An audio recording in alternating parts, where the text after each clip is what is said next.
Good evening everyone and welcome along to League of Europe. We are here on F1 2021. It is Season 1, Round 7 of the Enduro Championship, of course, as we take in the Mexico Grand Prix from the Autodromo Hermanos Rodriguez. Yes, I am here for the first time in Enduro history. My name is James Head, of course, going to be taking you to the stream for tonight and maybe for tonight only. We'll have to wait and see on that one though. And joining me in the commentary box is a very much regular here in Enduro. It, of course, is Mr. Michael Edwards. Mike, how you doing?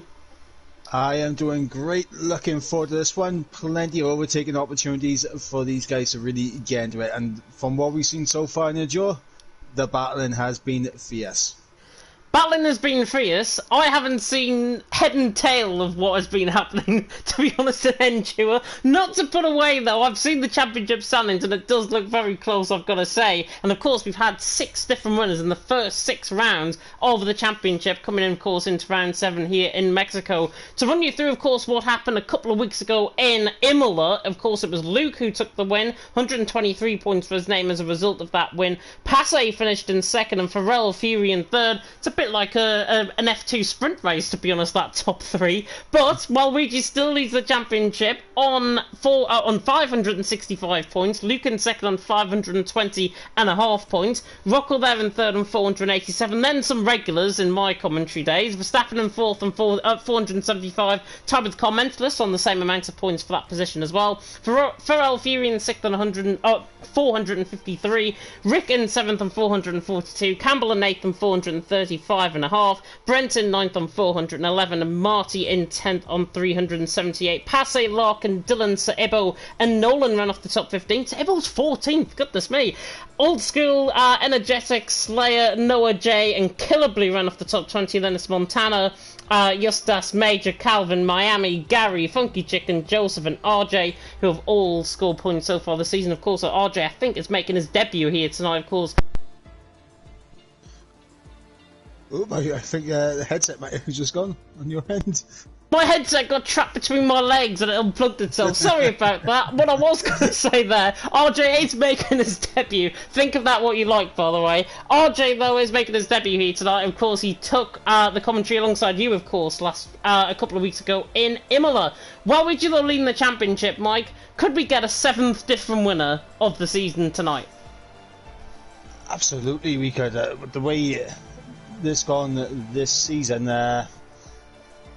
honestly, you could. It's like a needle in a haystack. Like, you never know who's going to come out on top of it. Like, you just need to grab the magnet and see who's going to come out on top. And each circuit will favour different drivers, but obviously with the cars on realistic performance, some of the guys in the midfield cars, they tend to do a lot better. Obviously D3 drivers mostly taking up those midfield cars, having good scraps with the D2 drivers and D1 drivers in the slower cars, and obviously the D4 and D5 drivers in the quicker cars. So it really is absolutely anyone's game. And last week, sorry, not last week, the last race that we had at Imola, Luke only beat Passe by just under half a second, so he was very close for the win in that race. Really close for the win, and looking at Luke's form, actually, of course, he finished 2nd in Canada as well. The form clearly, I think, with him coming, of course, into tonight here in Mexico. Of course, we have got what I normally say is a short qualifying and 50% race. It is not short qualifying and 50% race. It is short qualifying and 100% race. 71 laps awaiting the drivers out on track here, of course, at the Autodromo Hermanos Rodriguez. It is going to be a fascinating night of action, of course, around the circuit of the Autodromo Hermanos Rodriguez. 4.3 kilometres and then 2.6 mile, 71 laps awaiting the drivers, of course, out on track. The first Grand Prix actually held here in 1963. Jim Clark dominated that day by winning by 1 minute and 40 seconds. I don't think we'll get the same amount of gap as we will tonight, Mike. Yeah, let's hope not. Let's hope that it stays close and we get some good battling, like what we've seen so far this season. But honestly, strategy is going to be a very interesting one here, because in the normal 50%, it's usually a 2-stop is the way to go. Could we see a 3-stop around here tonight? Possibly so. I mean, 71 laps, given that there's high tyre wear around here as well, normally what I would say is set a soft compounder tyres last you around 8 or 9 laps in a traditional 50% league race. Here, in Enduro though, I would probably double that. So around lap 17, lap 18, you'd be expecting the set of softs to go up to, and then drivers will be tending to pit in. I have absolutely no clue in terms of the strategy, so I could be talking absolute crap in terms of the strategies, but what we think is, of course, top 3 possibly going to be having tonight. Brent, by the way, in the comment section there saying good luck tonight with comms. Thank you very much, Brent. Good luck with your race tonight as well. He's in the McLaren, of course, there, hopefully going to be doing the business, of course, out on track, and we are getting now drivers beginning, or viewers I should say, beginning to join the stream, which is very good indeed, as we are now out on track, of course, here in Mexico. And the first thing to note, of course, it is beautiful blue sky and sunshine in qualifying. However, Brent has just put in the comments there is rain in the race. Oh, that's going to add a little bit of spice going into the race if there's going to be rain coming down. I believe the first car coming out on track right now is XL Major. So it'll be interesting to see how he gets on as he gets a big lot of wheel spin coming out of the pit lane there. I think he was trying to weave and maybe warm up the tyres there slightly, but there was an element in that where he wheel spun actually coming out the pit lane, and that is why, obviously, he's now the first man out on track. Resify, by the way, coming into the comment section and saying, what tier is this? This is LOE Endure. We haven't put that in the description in the video title, but it is LOE Endure, and you are more than welcome, of course, to watch the short qualifying and 100% race that we're going to be having for you tonight, of course. Major, though, out in first in terms of the standings currently. He's obviously first out on track as well. Looking at his performances actually so far this season, he's actually only attended 2 races. He had a really good result in Canada, China not so much for round 2 of the championship. What can Major do, obviously, to try and get involved in the action here tonight? I think with Major, he's just got to keep his head down, try and stay out of trouble. I remember watching him in Canada. He did have the pace in the Red Bull, just a couple of the decisions he was making and going for some of the overtakes, a bit reckless. So as long as he calms down, a bit of patience, and he'll do well here tonight as he's about to get us underway on the first flying lap of the session. He is coming out of Paraltada on the run down and towards turn number 1. You can reach easily 200 mile an hour, maybe 205 mile an hour on the run and towards turn number 1. Don't worry about the yellow flags, by the way, that is just drivers preparing up for a lap. Major, though, down and towards turn number 1, clips the curb on the left hand side there, and now through the left hander of turn number 2, through the SA section, through turn number 3, and now on the up towards turn number 4, opens up that second DRS zone. Of course, 3 DRS zones around this track. One you've already seen down the start finish straight, the second you've already seen down and towards turn number 4, and the third, of course, down and towards turn number 12 into the baseball, into the Ferris Sol. Major, though, through the first sector. Purple, of course, in the first sector at the minute. Of course, it is realistic performance as well, so we expect the likes of the Mercedes and the Red Bulls to be towards the quick end of the field. But remember, these guys are professionals. As Major gets caught in the curb, he backs out of his lap comments, just there getting out the way to the right hand side there as well. But Major just got caught in the curb, he overcorrected it slightly through the SA section, and now 57.6 through the middle sector will continue to run on board with his lap. He might decide to come into the pit lane. My fan, by the way, is going like the clappers, if you can hear in the background, which I apologise for. Major, though, out on top at the minute, looks like he has backed off this lap low, Mike. Yeah, he's backed off, and in behind, I believe the next man who was out on track was XL Gary, and he's invalidated. So qualifying already, he's starting to show its difficultness with the track limits, and obviously with the curbs as well. Yeah, Nathan's coming around the final corner at Peraltada as well, of course, famously where Antonio Felix da Costa, famously, John Aragón, sorry, and Nelson Piquet famously had a moment there in in Formula E. Noah J out on top, 15.9, Malluigi there in second, 16.4, Nathan in third, 17.3. But Noah J, normally TTML F4, you're normally up against him in that tier as well, Mike, as well. Coming into tonight, obviously, Noah J out on top, 15.9. That's a very good lap from the Brit. Yeah, absolutely. Noah J doing fantastic in that Mercedes. I haven't raced him in quite a while, let's say. Obviously, with me taking a break from racing in LOE for this season. But Noah J was always a quick driver and one to keep an eye on for the future, so we'll see how he gets on, how he develops over the course of not only LOE, but LOE Endure as well as other leagues he competes in. Another man that's been like in LOE like a fine wine and aging like a fine wine is Carl Mentalist. Comes across the line 16 flat. He'll probably look at the stream afterwards and think, James, you absolute cheeky sod. Noah J out on top, Carl Mentalist in second, Gary now in third. He does get a bad lap time in 16.2 on that set of soft compound tyre. Drivers also on a lap for Ralph Fury 56.5, so should be going around Carl Mentalist sort of area just up that middle sector alone. He now comes into the Ferrosol in towards turn 13 and to the right hand, of course, at turn 14. We've had our fair share of crashes and moments coming through the Ferrosol, of course, in commentary. But Pharrell Fury now coming out the final corner, the Irishman on the run to the line, and he does go quickest, 15.6, and puts his statement down. But it's Pharrell Fury out on top, Noah J in second, Commentalist in third. As my voice is already going, this is not good. Oh, it's a very familiar front row looking right now with two Mercedes. As we got a spinner, and that's Larkin. I think that's Larkin up the session.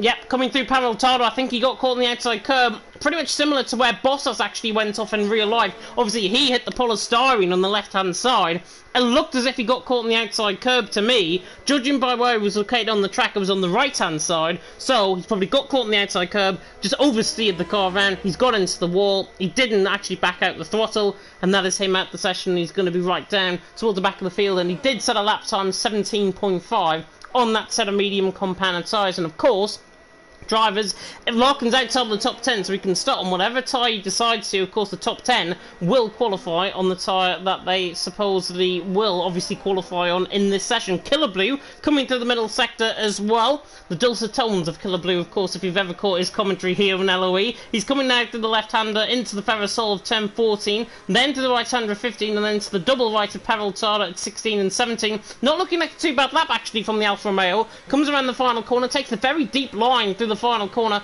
on the run to the line, 16.3, and that's the sort of line I actually take through there, through the final corner. Killer Blue there in 5th, 16.3, not a bad lap. And not a bad lap at all from Killer Blue. We've got Old School going to the line, popping himself up into P4. He'll know there's plenty of more time out there through the S section. He did back off massively to avoid getting a invalidation as he was carrying a bit too much speed through there. But also with these realistic cars as well, the downforce difference also plays a key factor, especially in that middle sector. 'Cause some of the cars, they'll grip a lot better than some of the backmarker cars.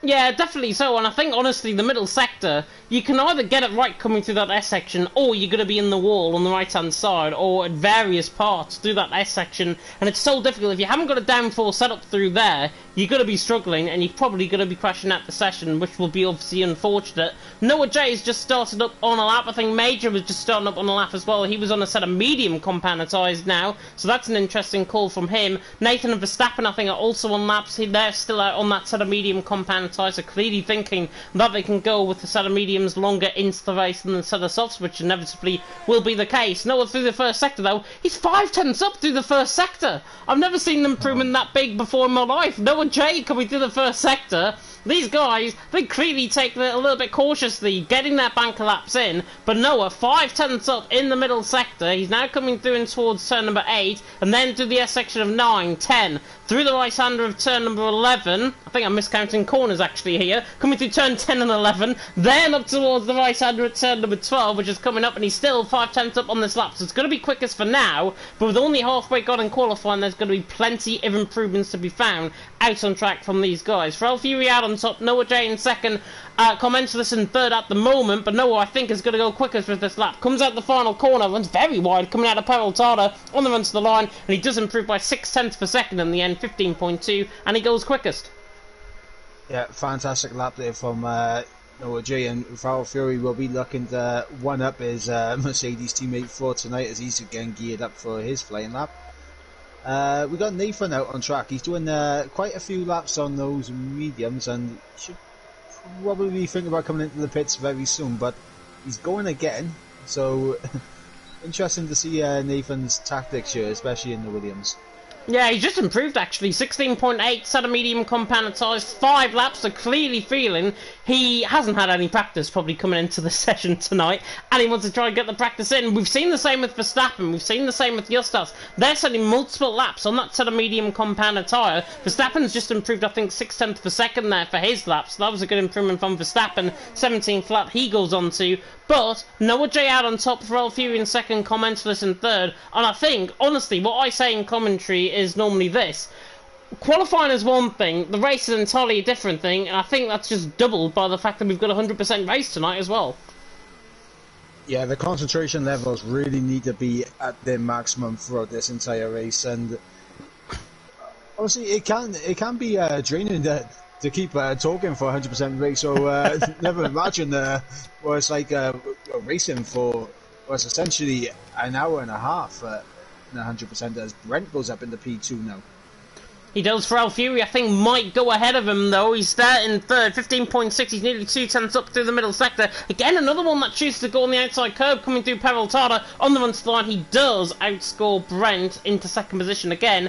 15.4 on that set of soft compound tyre. It's interesting, actually, looking at the strategies as well. Weegee now goes up to fifth, of course, championship leader coming into tonight in the Aston Martin. Noah J. Lo out on top, Pharrell Fury in second, Brent in third, Gary now fourth. Carmen's there in fifth, while Weegee sixth, Old School seventh, Killer Blue in eighth, Luke in ninth. He was in ninth, he just goes fourth though, 15.6. Nathan in 10th at this moment in time.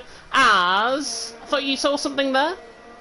I was on board with Gary and sorry, not Gary, Carmentalist, and he just invalidated. And he was up by over 10, so he would have been on course to jump ahead of Gary, but just invalidated. Rezify asking in the comments section, who are the commentators? My name is James Head. Michael Edwards is joining me alongside in the commentary box, and there you go. You know who the commentators are now. I'm very disappointed in you, Rezify, for not recognising our fantastic voices in the commentary box. That's oof.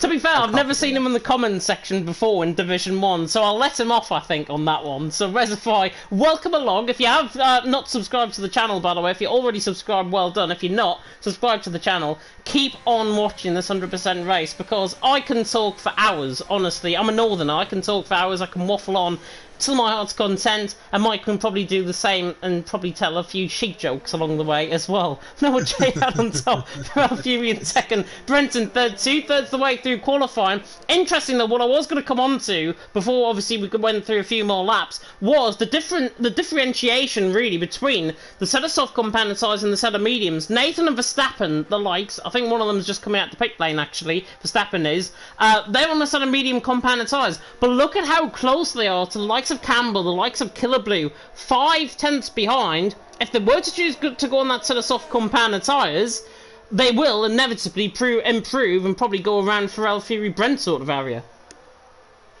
Time will tell once everyone begins to strap on the soft tyres, as Marty goes up into P2 in that Ferrari, and he's only a 10th off Noah J. Splits the Mercedes at the top, so a good lap there for Marty. It is indeed, yeah, Marty goes second. I don't think, actually, I didn't ride on board with him there. I didn't think he was on a lap, so apologies to Marty. Hungarian there going second. Good lap from him, 15.3, of course. Looking at the championship standings, he's well down the championship standings, I think, Marty, looking at him. He's in 10th. Obviously, 5 points ahead of Passe. He's actually Bulgarian, my apologies. He's Bulgarian there in 10th. Passe is 5 points behind him. And obviously, Mike Passe, last time out, Imola, second position. He's not here tonight, though. And unfortunately, he won't be able to build on the great result he had last time out. But that's the great thing with Endurance, that you get a different grid almost every time. And a lot of the guys that end up moving around teams based on the pace of the drivers on the grid, which always throws an interesting span in the works. So you never get used to the same car. As we got Nathan about to start a lap now on the set of the soft compound tyre, so we're going to see how these D1 drivers in their back cars get on now on a full-blown flying lap on the soft tyres.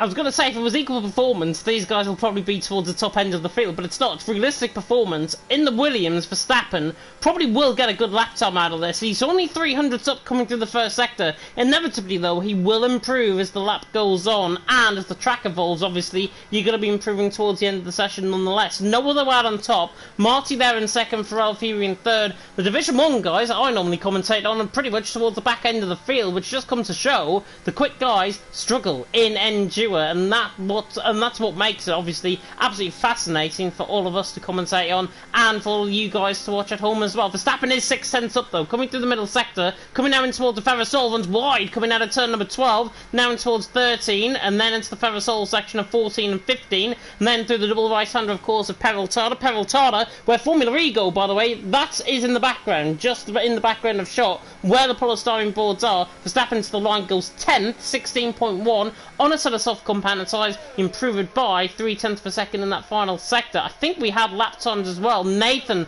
was on one, but he invalidated somewhere on the lap, so Nathan not on a lap. I think the next one to start a lap is Gary. Yep, Gary just beginning his lap now on the run down towards turn 1. Obviously, very, very interesting with what's called the cars and everything, because when you look at like the D1 drivers, you expect them to be obviously on it and very good with track limits and very smooth, consistent.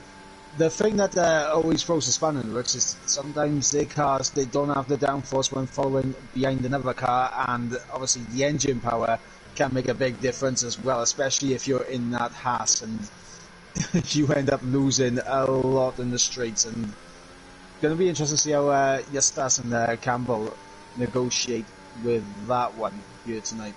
Yeah, Justas, of course, championship leader in LOE Division 1, which of course you can catch on Saturday night at 6:30 UK time. Had to get a bit of self-promotion in there. Gary, in the middle-of-the-road car with a middle-of-the-road driver at the helm. He's coming through turn number 12, coming to the left-hander at 13. I'm ridiculing these drivers. What's wrong with me? Gary coming through 15, coming through now in towards Peraltada. And, of course, he had a collision with Noisy back in the day in TTM LF2. He doesn't want to try and do that, of course, again here tonight. He goes 9th, 15.8, improved by 1/10 of a second. I think Pharrell Fury, though, is on a lap. He's coming through the Peraltada section. He's actually invalidated on his lap. So I think the next one up is Major, possibly coming to the line on an out lap. It's one of the Red Bulls. It's Ibo, I think, that has just came across the line with an 18 flat. Good to see him, of course, doing well in this session. Justas, though, is on a lap. The Division 1 champ, of course, well, Division 1 champ, Division 1 leader in the championship. He's coming through the left-hander of turn number 11. Now to the Little King on the run up towards turn number 12. And he's 0.8 of a second up, normally towards the top end of the field. And I think around here in Mexico, last season, he took pole position. So Justas has got very good form. Obviously, with realistic cars,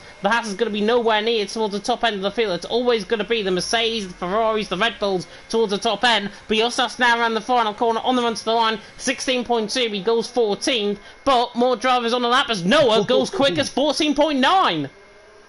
Yeah, we have our first time underneath the 115 mark. Noah J putting a statement down, and now it's on Marty, Fury, Brent and Luke to try and match that, as Brent is actually invalidated. Luke 2/10 up coming for the final corner. Got a little bit dirty here behind Gary there, but improves by 2.5 goes up into P2.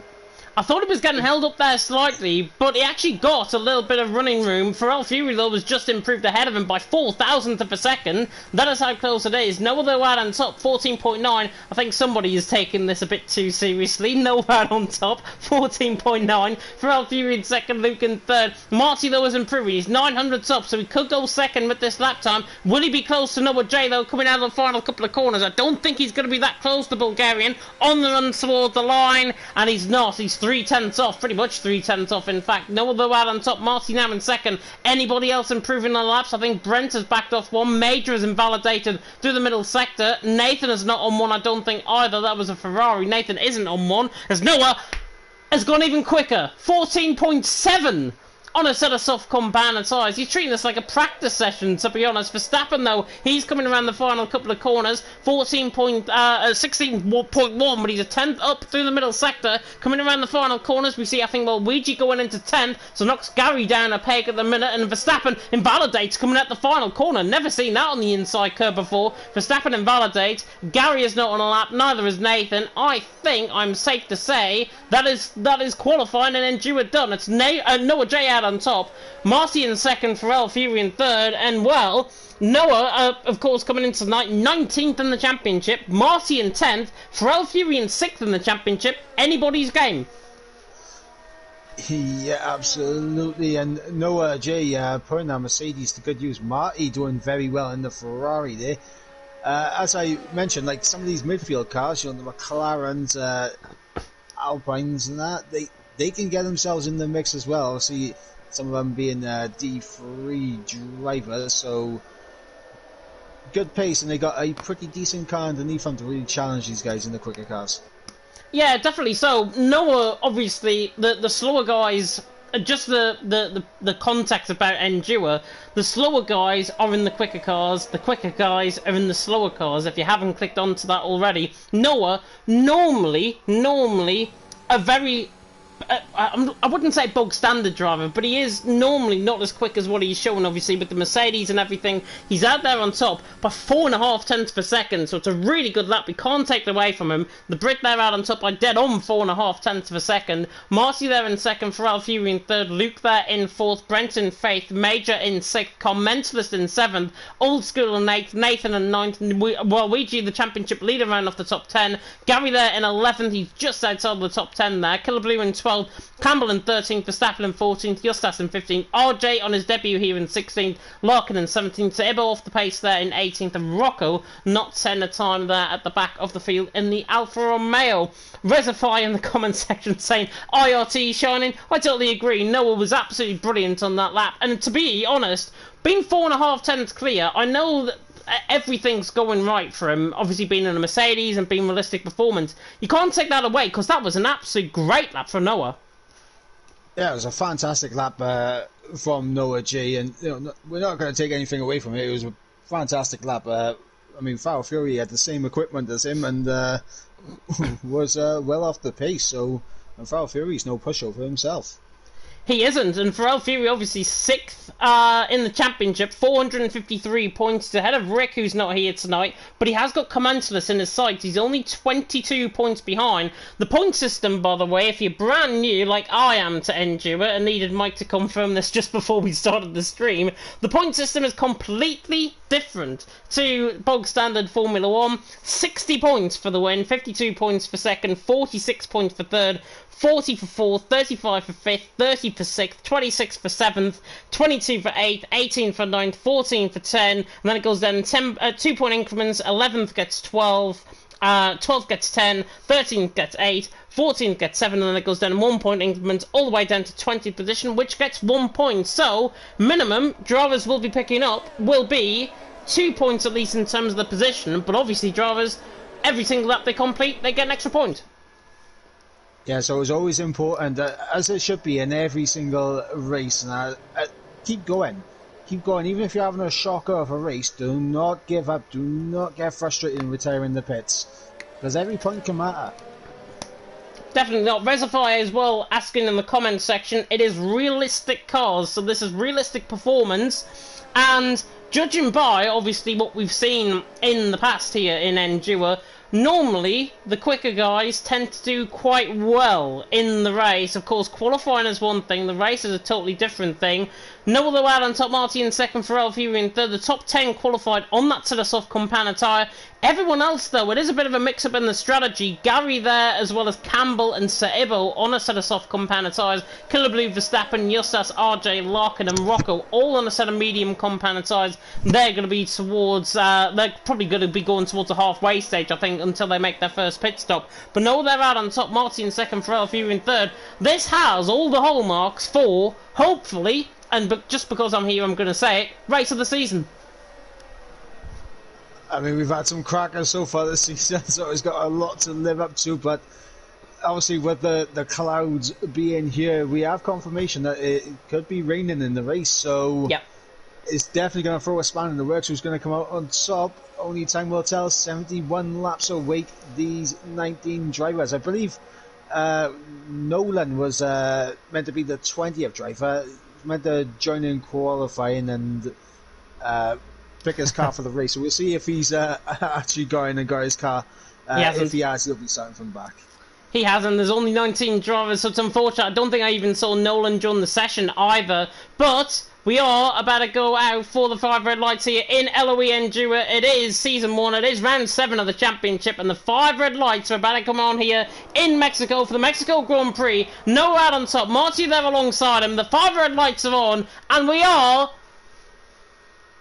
eventually underway. Noah Joe gets a very good start. Marty, though, off the start, I think is going to get him on the run down and towards turn number 1. It's a very long run down and towards turn 1, and already side by side, running past the DRS detection point on the run down and towards turn number 1. Marty leads the way. Noah J in second. Pharrell Fury on the inside line. It could be 4 wide, nearly in towards turn number 1. And the McLaren waltzes around the outside. That's Brent going around the outside of Marty, trying to get second position. Bit of contact, actually, a little bit of scrimmaging in the background. Pharrell Fury getting caught up in a slight incident now with Luke. They're going side by side, coming out of turn number 3. But Noah J is absolutely exploded away out in front. Brent now on the back for second. On the back of Marty, dives it down the inside line, and the Dutchman is going to get that move done. So, Brent Thuney's into second. Marty there in third. Pharrell Fury in fourth. He's been forced out wide, though, by Luke. Everyone, I think, has cleaned through, which is good to see. There's a bit of contact further down the field. Is that Nathan that's round along with... Was that Larkin that got a cover up in that incident as well?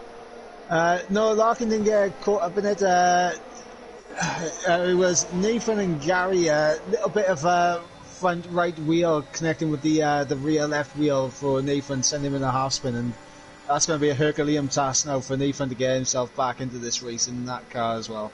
I have a feeling Pharrell Fury might have some damage, or at least he's struggling on lap 1, because those softs look absolutely sharp. There's a bollard gone flying there. That's Major on the outside line. Carl Mensless on the inside line, nearly forcing him off into the wall, coming through. Pavel Tada doesn't want to do that, as Pharrell Fury's into the pit. Marcy also into the pit lane. So I think both of them have had a bit of contact either down the straight or certainly on lap 1. But Major now on the back of Carl Mensless. He's going to waltz past him. He goes to the outside line. I thought he was going to go to the inside, but the Red Bull now along the outside of the Alpine. Is this now going to be the L plan to get the move done into fourth? Yes, it is. Major down the inside line, gets the move done, holds the position. Commensus is right on the back of him, and Gary is right on the back of this as well. So good old Division 2 battle possibly going on between the Aston Martin and the Alpine at this stage. No other lad on top. Brent in second, Luke in third, Major there in fourth, Commensus in fifth, Gary in sixth. Side by side though between the championship leader Waluigi and Larkin. They're going side by side coming out of turn number 4, and Waluigi gets that move done. So Thuney's into 9th,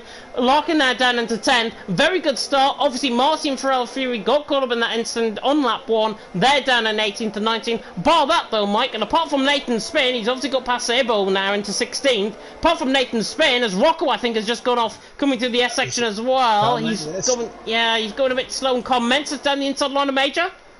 Around the outside, and that's going to compromise Major, and it's allowed Gary to go around the outside as well. Now Gary has the inside, and he gets the move done, but look at Major back down the inside again, and that was a little bit foolish here from Major, as the DRS has been enabled now as we move on to lap number 3. And now this is an interesting battle by here for fourth. Carl Mendelis, XL Gary, old school.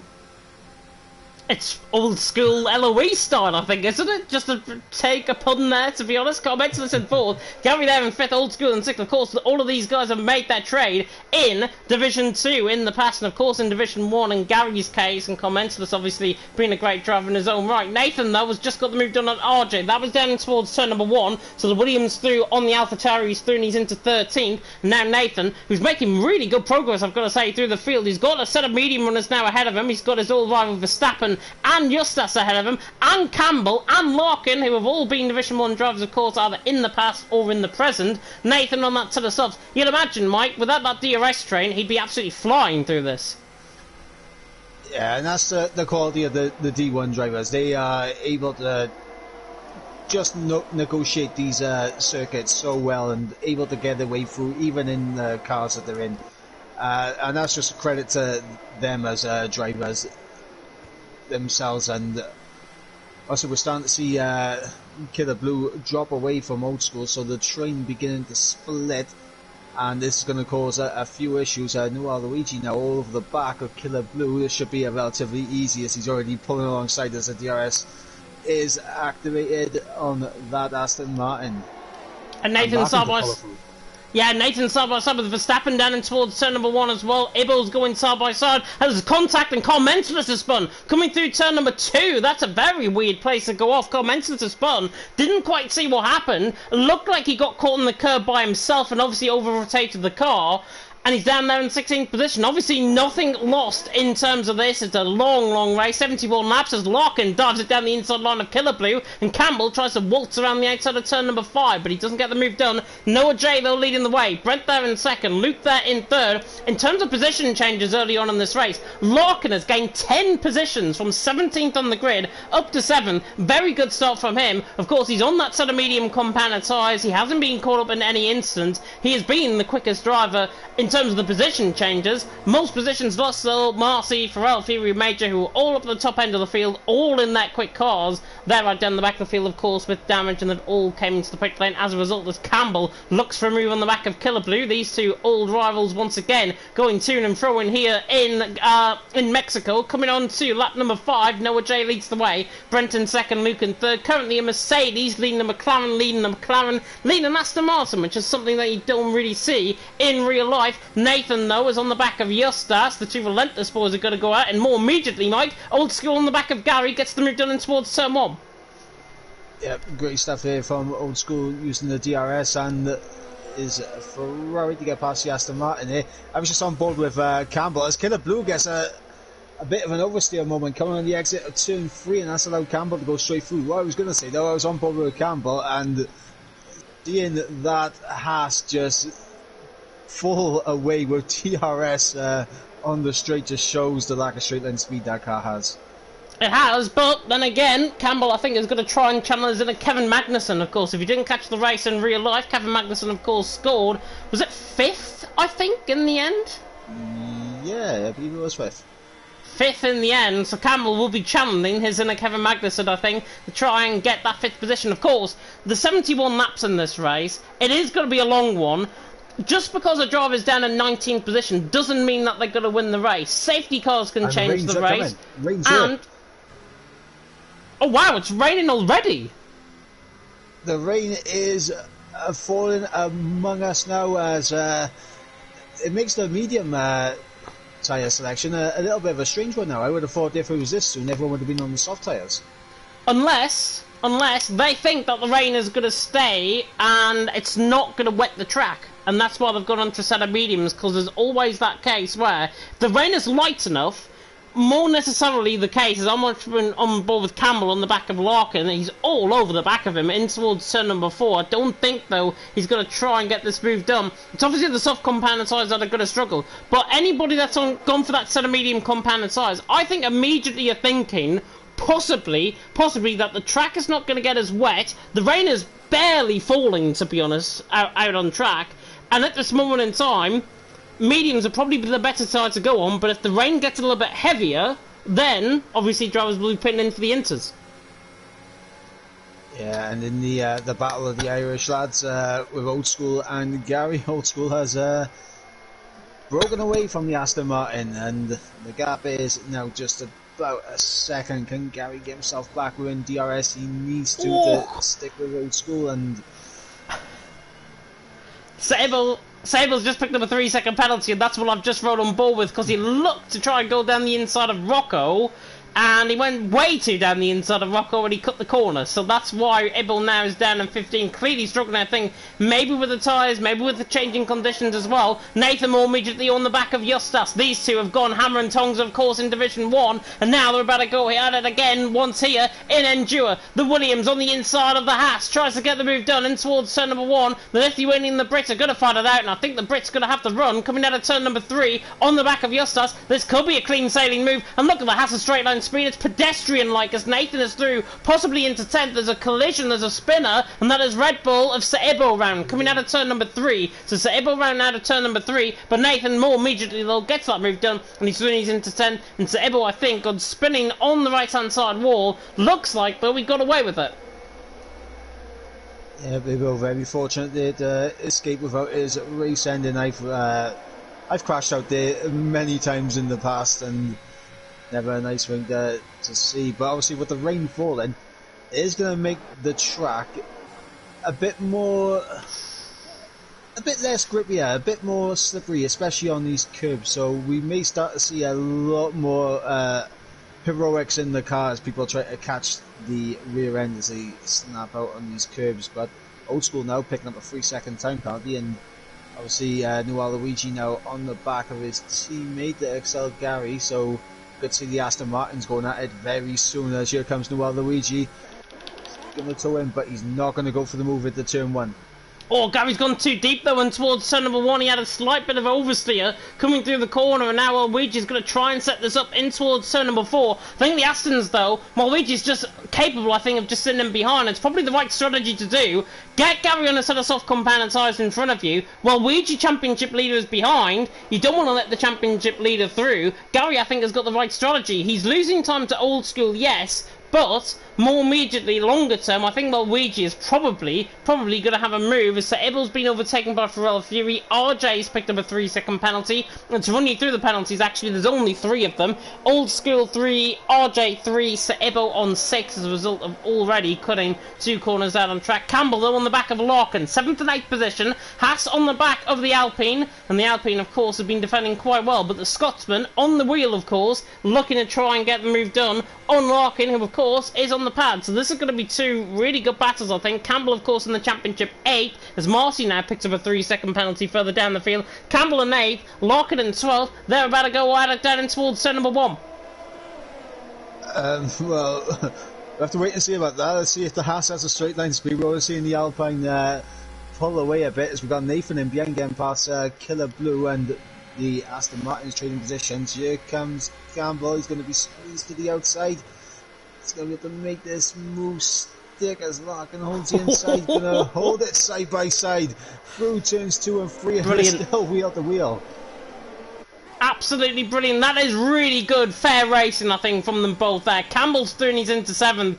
Larkin forced him off track enough as Justas tries to go around the outside of Killer Blue in the background, coming through turn number 4. Now through turn number 5, the Haas is going to get the move done on the Alfa Romeo. He's forced out wide, and Verstappen is going to absolutely send it down the inside. Lick the stamp, he sends it, and he's probably going to get a birthday card with it as well. Verstappen through, and he's into 11th, Killer Blue there in 12th, RJ there in 13th. Verstappen, obviously, as a result of Killer Blue getting forced out wide, it's so difficult to go side by side and towards turn 6, because always one of the cars is going to have to relinquish position. In this case, it was Killer Blue who got forced out wide too much.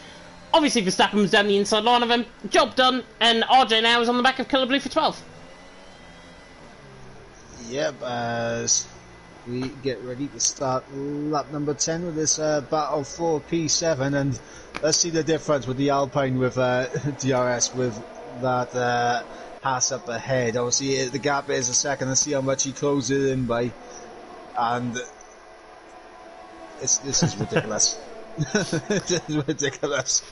Even with the DRS, he's closed in 6/10 of a second, basically, down and towards turn number 1. RJ side by side with Killer Blue. Commensals has just lunged one down the inside of Rocco, tries to get the move done, and in fact, to be fair, he went too far wide there, coming through turn number 1. He went too deep into the corner, but he still managed to get the move done, and that is just a characteristic of Commensals' driving there. Fantastic move. He's into 14, Rocco there down in 15, he's on that set of soft compound tyres, and to be fair though, Mike, obviously, with it being a 100% race, looking on board with the leaders tyres, Noah J, I can't really see that much blistering occurring early on. Normally in a 50% race, lap 10, you'd be seeing a lot of blistering. If not, drivers would have already put it in by now. Yeah, I think it is, as you said earlier, the tyres may go double the distance as what they do in that 50%, so maybe we'll see the two-stop being the ideal strategy. Obviously, if the rain does tend to fall a bit heavier, as it does look like it is coming down slightly heavier, but still pretty light right now. We may see a change to the intermediates in the next 5 laps, I'd say. Possibly. There is a battle now beginning to develop. Do you know what I said about the Aston Martins? Well, Luigi being let go by Gary, it's exactly what I thought would happen. He's now on the back of Old School. Nathan, in the meantime, is on the back of Larkin. I don't think, though, he's going to get the move done. It's the closest battle we've got out on track. And yeah, he's not going to get the move done down and towards turn number 1. I wonder if Carl Mentalist is on the back of Killer Blue. Not quite close enough. Larkin on the back of Campbell, though, coming out of turn number 3. Luigi getting close to the back of Old School and towards turn 4, but he's not quite close enough. And Larkin, I don't think is going to be close enough in towards turn number 4 either. So, Noah leads the way. Brent there in second, Luke in third. Lap 11 out of 71. Very good race. Everyone's still going. Everyone's going to be picking up minimum 2 points. But already they've picked up 11 points on top of that as long as they get to the end of this lap. Noah though leading the way. Brent in second, Luke in third. Nathan though on the back of Larkin. I think Nathan is getting a little bit desperate, to be honest, to try and get past him. He's in that DRS train. He's got 1.4 seconds to Verstappen, who's obviously going to pull into the gap with the clear air in ahead of him. Nathan's got dirty air in front of him, and he's probably got pace over Larkin and Campbell, even though the Alpine is probably quickest out of the 3 in a straight line. So what you're saying is that Nathan's getting a little bit relentless here? Yes, he is. He is getting a bit relentless. He's getting a bit,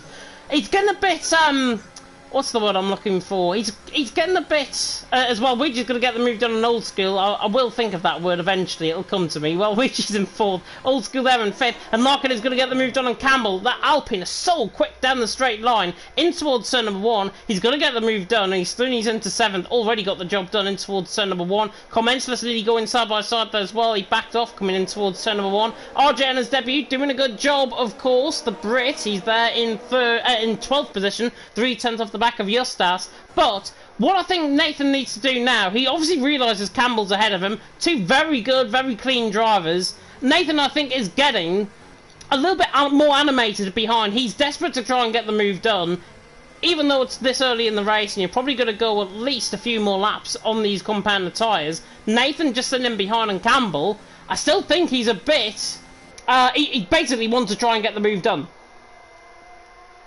Yeah, you can see Nathan he's looking for the opportunity. He's just got to be a bit patient with it and not just launch one out of desperation. And the opportunity may come for him very soon as he gets right underneath the rear wing of that Haas. And obviously the Williams was the Haas in a straight line. The Williams should have that done, so as long as he gets a good run out the final corner, which he has done, he should begin to close in and maybe have a look. Look at Larkin's speed compared to Campbell. It's pedestrian Campbell compared to him. Here comes Nathan on the right hand side of him, in towards turn number 1. The Williams is ahead and Campbell just backs out. He can't fight that, even in that house. Nathan Thune's into 8th. More moves happening further down the field. RJ's just sent one down the inside of Justas. That's a lovely move from RJ. Thune's into 11th. Justas tried to go around the outside of him. Didn't. He defended too hard and he obviously lost the position as a result. I think Commensalist got through on Killer Blue as well. So Commensalist, Thune's into 13th. Killer Blue then 14. What I will argue with you about, though, the rain, I think, is just the same level as what it was when it started raining, what, 6-7 laps ago now. And it's not really impacting on the track, so that's why I think I'm right in saying set a medium compounded size, probably the right way to go. I think the track's going to dry out before it actually rains heavier, which I think is going to be around the 60-minute mark, so I think that'll be around anywhere between lap 45, lap 50 mark, I'm tempted to say. And obviously, guys in the set of mediums, I think they've probably got it right longer term. Well, time will tell. Now we're going to see if... oh my god, it's Nathan! Oh, it's lag! Big lag. Jeez. Heart in mouth moment right there. I thought he was going to be in the polystyrene balls like Bottas, and the Williams is not going to close in Nathan on the back of Larkin. Somebody that does, though, was Old School down the inside of Waluigi, just in the foreground of shot there. We saw the Ferrari get the move done, and Nathan is going to get that move done on Larkin. RJ also following through on Verstappen, but Old School through, and he's into 4th. New Waluigi in 5th, Gary there in 6th. Larkin, though, still tempted to fight back. Nathan, though, he went for that move. He got that relentless move, and he's through, and he's into 7th. Larkin there in 8th, Campbell there in 9th. RJ also through on Verstappen, so he's up into 10th. Really good battles going up and down the field. And to be fair, Mike, even though it's a 100% race, we've got no fair share of action, which is really good to see. And this is what Ellery and Joe does give to you. Even though the top 3 are pretty spread out right now, there's always battles, especially in the midfield, and it always keeps it entertaining and spicy for us to watch. I think, to be honest though, if any viewer is actually tuning in expecting me to race, I don't think that'll be the case, because A, I probably can't, probably won't have the longevity to complete a 100% race around here, and B, I'm not normally free on a Wednesdays. This is probably just a one-off. As I think, oh, I thought the rain had stopped actually, it hasn't, but the rain is definitely getting a little bit lighter out on track. We'll go on board with the battle for the lead. There's obviously battles going on down for the, further down the field, but Noah, 2.5 seconds out in front. That gap has been quite stagnant, I've got to say, out in front. Brent there in second, while Ouija, though, more immediately down the inside line. Old School falls to correct his line and towards turn number 1, and while Ouija's through, he's into 4. So we're going to see that battle rage on. Comments this as well is through on Verstappen. That's leading up in towards turn number 1. So the Relentless Man is through on the QVR man, and he's through and he's in for 11th. Old School, though, on the back of Waluigi, can't get quite close enough in this battle. But Noah, 2.7 seconds, I was saying there, gap is quite stagnant, I've got to say. It stayed pretty much the same. But to be fair, Noah hasn't used up as much EOS as what I was imagining, obviously being with 40% EOS at this stage, as Carl Mensless has got through an RJ. Yeah, to be honest, I don't think Noah's had much need to use a huge amount of ERS. He's kind of in that cruise control moment now, where he's just trying to maintain the gap, hold it around that 3 seconds if possible, because you never know if a penalty could end up coming. It's on Brent to push and catch up with Noah J. That's obviously what Noah's thinking. He hasn't got to push too much because he knows Brent has to. Well, Brent's out of slipstream range as well, and he's pretty much out of ERS. He's only got 15% running down towards turn number 1. So Brent has been using up all of this ERS for basically nothing, because he's not going anywhere. He's not catching the back of Noah. He's catching 10ths here and there, but it's only through the corners. He is struggling, I've got to say, out on track. As the rain begins to get a bit heavier now out on track, it looks like it's picked up in intensity at least. Noah leads the way. Brent there in second. Luke in third, as Old School has now picked up a penalty. 3 seconds added on to his time at the end of the race. And that is actually his second penalty. 6 seconds now for him. 3 for Gary, 3 for RJ. You've just seen something, I think? No, I didn't see. I didn't see anything. I was just thinking to myself, Old School is channeling his inner Ivor Bryn Mike there. He is. He's right on the back of Waluigi. He's right on the back of Waluigi. I was running through the penalty there. I honestly thought I heard you speak and you saw something. Goodness me. I'm hearing things, honestly. I need my ears tested. Old School in 5th. 6 seconds. Gary on 3. RJ on 3. Pharrell Fury on 3. Down there in 16th. Marty the same in 17th on 3. And Zabel's got 9 seconds worth of penalties. I'll try and give you as much update as possible throughout the race in terms of that. Rain, though, has picked up in terms of intensity slightly. It's not really wetting the track still, although I think compared to the last lap around, certainly through the Ferrosol section, through the baseball stadium, certainly get a lot more greasier. As Old School's in. Yeah, but Old School's in. We're going to see what tyres he goes on. I think it's too early for the intermediates, so it should be another set of the dry compound, and he's gone for another set of softs. Softs, and that indicates to me rain is probably going to be falling. The track is going to get wetter. He wants to be as quick as possible on this set of soft compounded tyres. Ferrari, a quick car, of course, within the game. He's going to be coming out round about his teammates as well. Even better, because his teammate's going to be ahead of him. And Old School is obviously going to be running into clear air. So that is a picture-perfect pit stop, I think, for Old School. And he's through there, and he's down in 17th, but no doubt he's going to be a lot quicker. Even though the rain is beginning to fall heavier, the rain picking up. Old School, I think, is probably going to get this moved on to Marty. I wouldn't be surprised if Marty just left him by here, and that's exactly what's going to happen. As Old School, I think, was tempted to maybe go a little bit of wheel banging there slightly, down in towards turn before he gets the move done, and he's through into 16th as Brent has picked up a penalty. Yeah, and that's just put Noah J in cruise mode even more. Now as Noah J's into the pits. He is into the pit lane. Coming into the pit, you can see, in terms of the pit lane, certainly as Brent continues on for at least another lap, Noah into the pit lane, set of medium compounded tyres. Interesting. So he feels that he's going to prove my theory wrong in saying that Old School's gone for a set of soft compounded tyres. He's there at the minute as my camera angle's very, very wavy coming out the pit lane there. Noah J in 5th. On that sort of medium compounded tyres, is he going to be ahead or behind Nathan? Nathan is going to be getting the run down in towards turn number 1, but I think Noah is going to stay in front of him. So Noah stays in 5th. He's on that sort of mediums.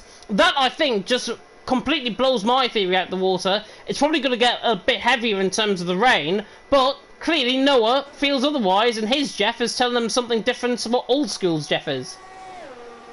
Yeah, and honestly, with the rain like this, I mean, we've seen it before in not only in LOE, but in just league racing in general. Sometimes it rains, but never goes to the intermediate conditions. Could that be a similar case to what we'd have here tonight? Possibly so, possibly so. I think, honestly, this track takes a couple of laps wet, obviously. It's been raining for at least 10 laps now, I think. And the track hasn't really been soaking in yet.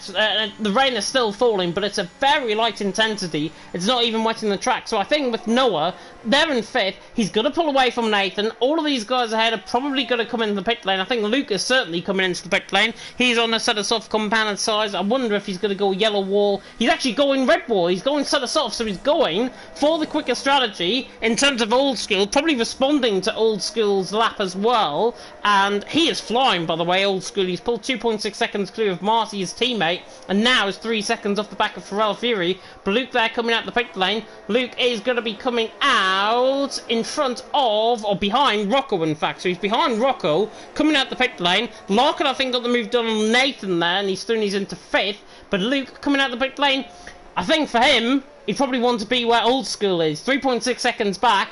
Luke is on the back of a DRS train, and he's probably going to go nowhere. I mean, Luke had to respond to Old School. The undercut here is also, I mean, we haven't even mentioned it, the undercut being so powerful here as well. So Luke had to respond, and to be honest, the gap between Old School and Luke before the pit stop, even though it was only been one lap, has been completely halved. So and Luke nearly ran into the back of Rocco there, coming through turn number 5. And he was so close. Nathan picked up a penalty just ahead of these guys as well. He's got a 3-second penalty added onto his time. Luke, though, coming on the back of Rocco, I think he could lunge the move down towards turn number 12. Either McLaren is quicker than Alfa Romeo. Look at this for straight line speed. Luke pulls out of the slipstream to the inside line. Should get the move done on Rocco. To be fair, Rocco just outschools him around the outside into turn 12. Lovely stuff by Rocco. Doesn't want to give up that without a fight. Luke now stays in behind him for at least a couple of more corners. Coming through Peraltada, he's also on the back, Rocco, of Killer Blue, his teammate ahead of him. More pit stops happening. Brenton Malwegian into the pit lane. And now Luke Shuley is going to get this move done. Even before turn number 1 will come up. Look at the straight line speed. And he just waltzes past. But to be fair, Rocco, I think, showing his Division 1 instinct there. Look to the outside line. Killer Blue dives it down the inside of Justas, so gets the move done, and he's turning into 8th. But Rocco, I think, showed that Division 1 instinct, had the traction coming out of turn number 12, got that move done, but in the end, look at this, because now Justas is an absolute snail running down the straight, and now Luke to the outside line is going to get Killer Blue as well. This is unbelievable from Luke. Around the outside, lovely stuff. Absolutely clean sailed it around the outside. Luke is through, and he's into 8th. Who said you couldn't overtake in Mexico? I'm just sat here thinking what Killer Blue and Justas must have been saying to themselves here. They must have been saying GP2 engine. GP2 engine, I think they need a Formula E engine. I think the pace, like certainly Justas was going up down that straight. Killer Blue were there in 9th, though Justas and 10th, they've lost the positions. But to be fair, Luke, that is what 19 lap fresher tyres does to you. You're so much quicker than the guys ahead who haven't came into the pit lane just yet. And you're so much quicker that you're obviously, as RJ comes into pit lane just ahead of him, and he picks up a bit of cheeky DRS here as well, as Luke sets the fastest lap of the race. We're going to get a battle for the lead, though. Gary on the back of Noah J now, as Noah gets the move done down the inside and towards turn number 1. I think Brent got the move done as well on Campbell. So, 2 different strategies really happening in this race. The more skilled drivers looking at it, Mike, it was staying out there. Gary, Nathan, Campbell more immediately, I think. They're staying out on that sort of soft compounded tyres.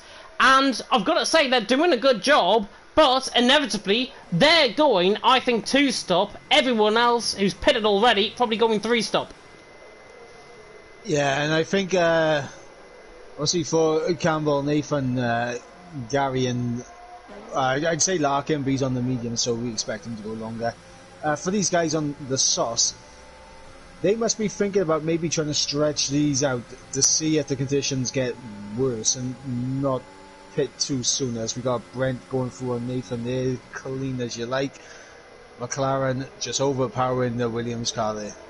I wonder if Nathan's going to come into pit lane, because that was just a clear let-through, I think, from Nathan. Old School has schooled Rocco down the inside and towards turn number 12. Literally came on board with that as the move happened. So Old School 30's into 10. Rocco there down in 11th position. Brent, though, on the back of a lock in the McLaren. Look at the straight line speed again. The Alpine is quick down the straight line, but when you've got DRS in play, Brent so much quicker. Running down the straight is going to get the move done. And he's into P3 and Old School on the back of Justas. Is he going to try and outschool another driver here tonight in towards turn number 1? Justas, of course, championship leader, coming into Division 1, obviously going into the break that's coming up soon. Justas, though, in 8th. Now Killer Blue in 9th, and Justas got that move done. He's into 8th. But the championship leader in Division 1 showing how it's done. Yep, Justas getting the move on Killer Blue, and I kind of stopped Old School from making a move. He's going to send it down the inside now on Killer Blue. Perfect. Ferrari versus Alfa Romeo, and the Ferrari comes out on top, and now Rocco over the back of his teammate. I think he's given Killer Blue there a sugar dummy, an absolute dummy to perfection there from Old School. He's 30s into 9th. Killer Blue now is going to cry, I think, like a baby after that move, because Old School is through, and he's into 9th. He's now on the back of Justas, and this is clearly, soft compound tyres are clearly quicker than the set of mediums, even with the fresher tyres. Luke, by the way, is on the back of Campbell, on the back of Nathan, and on the back of Larkin now. So that in turn is going to be a battle currently for P4. Luke, though, out on track. Wonder if any of these guys are going to come into the pit lane ahead of him. They're not. Campbell was, I think, going to come into the pit lane. He decided to stay out another lap. I wonder if Nathan told him something. Luke now, on the back, though, waltzing down the straight. Campbell literally needs a jet propel to try and get going down the straight. As now Luke pulls the inside 9. 2 for the price of 1. Nathan lets him go. Luke Thurney's into 4th. And Luke's making really good progress through the field. He has got his eyes probably 2.5 seconds up the road on Brent, who is his teammate. But of course, Luke on a set of softs. Brent on a set of mediums. More immediately, though, he's going to get the move done and locking. Down towards turn number 4. Luke is flying through the field. Really impressed by his driving tonight. Sets the purple first sector as well. And Lucas Thurney's into 3rd. As Noah has picked up a penalty. Brent has also got a penalty. Verstappen picked up one there as well. But Noah leading the way. And I think he was the one, actually, that one of the guys that picked up a 3-second penalty there. Yeah, and I just wanted to give an indication on how big the undercut was. So Gary, Luigi and Old School were battling each other, all in DRS range of each other. Gary is now 10 seconds behind Old School and 5 seconds behind Luigi. Yeah, which is unbelievable, and I think that just comes to show powerful undercut. It's normally 2 seconds a lap around here, so if you think 2 seconds a lap initially, then around 1.5 seconds a lap, you're going to be getting to around where Mike has just suggested, being about 5 seconds ahead of Waluigi, 10 seconds ahead of Gary, and that probably clears my theory. Larkin, interestingly, into the pit lane, set of medium compound tyres going off the car, and on go, a set of soft compound tyres. So Larkin the first to come in, Killer Blue next to come in on that set of mediums. Mediums normally, you go halfway road, I think, in the 50% race. That's normally 18 laps. 24 laps, though, on a set of soft compound tyres. I think this is a strategy call for maybe the rain coming a little bit earlier than what has been said in the comment section. Yeah, from the looks of it, I mean, the rain does... It looks like it's increasing, but only slightly every, like, 2 or 3 laps or so. It does seem to increase in intensity, so... I mean, for these guys, if they are being caught by the guys that have already made the pit stop, it makes sense for them to be on the quicker tyre to try and come back through and maybe take advantage. Yeah, to be fair though, Larkin is on the back. I'm gonna have to take off my headset in a second here. I'll continue on though. Gary's on the back of Marty. He's all over the back of him coming through the S section. Noah leads the way. Brent there in 2nd, Luke in 3rd, Nathan there in 4th. Gary on the back of Marty. Don't think he's going to be close enough in towards turn number 12 into the Ferrosol. But Noah leading the way. 4.7 seconds. Look at the gap though that Luke's pulling. 3rd of the minute. No penalties to his name. Brent there in 2nd. 1.7 seconds ahead of him. And Luke has got Brent in his sights. And probably, I think, it's going to be next time around you're going to get a move done. As Campbell, for once, is going to try and make an attack down the inside of Nathan. Not quite close enough. The Haas, honestly, I think, needs a bit of rich energy there in that engine. And he's still in 4th position. Campbell there in 5th. And that was very, very bad. Yeah, unfortunately, Campbell limited by the engine in the back of that Haas. the thing I want to bring up, though, obviously, Luke, as you mentioned, closing in on Brent, no penalties to his name. Luke on those soft tyres could have the pace to begin to close in on Noah J. Now, Noah J does have a penalty himself, so could Luke in this middle stint begin to challenge for a potential win here? Potentially so, but it looks like the rain is beginning to get a bit heavier. I'm not sure if it's just because of the speed that they're going at down towards turn 12 there. Luke is now beginning to struggle on a set of softs. Coming through that middle sector, he's not as quick as what I would have thought compared to Brent. Sable, by the way, is into the big lane. He's getting lapped right at the back of the field. Luke, though, he's not really making an impression. He got did he get sideways coming out of Peraltada as well there? Well, Luigi almost went straight to the back of Rocco there. Very good reactions to avoid that from Luigi, but yeah, it's getting, as he gets a little bit of a snap coming out the final corner, and it's getting slippery out on track. We're starting to see the guys start to catch their cars a lot more, and I believe that's Foul Fury around as he enters into the pit lane. I think he's lost it in the final corner. Yep, his front wing completely gone.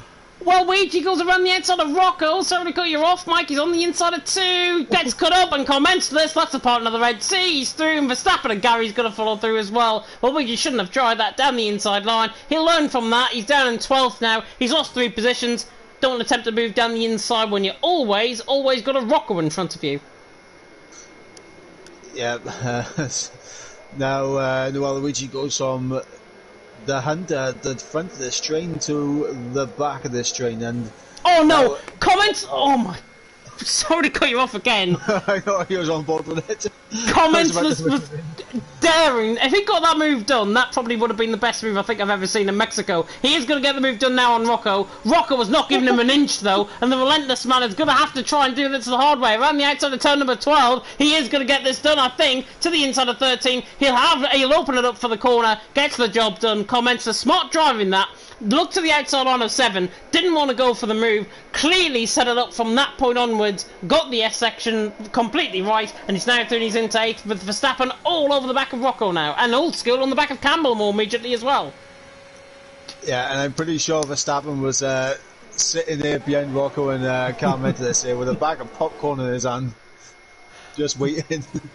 Definitely, so look at comments for the story. Ran the outside of Justas through turn number 1, and that is the sort of the move that he was trying to pull off. There's a yellow flag at Ibble that's around coming to the middle sector. Sector 2, I thought it was a safety car there, to be honest. But Justas now behind comments for this. He absolutely outdone him there. And Verstappen on the brakes, tries to go around the outside line there, doesn't get the move done. Rocco, again, you've got a Rocco in front of you, you've got to be careful. Verstappen on the inside line of Gary. Gary, though, he's not going to try and go on the inside line towards 7, is he? This is going to be absolute suicide if he wants to try and get this move, but he doesn't. Verstappen stays in 10. Gary there in 11. Smart driving, though, but look at this. Rocco's still in front of them, and Gary tries to go on the inside of Verstappen. They're literally all falling over Rocco.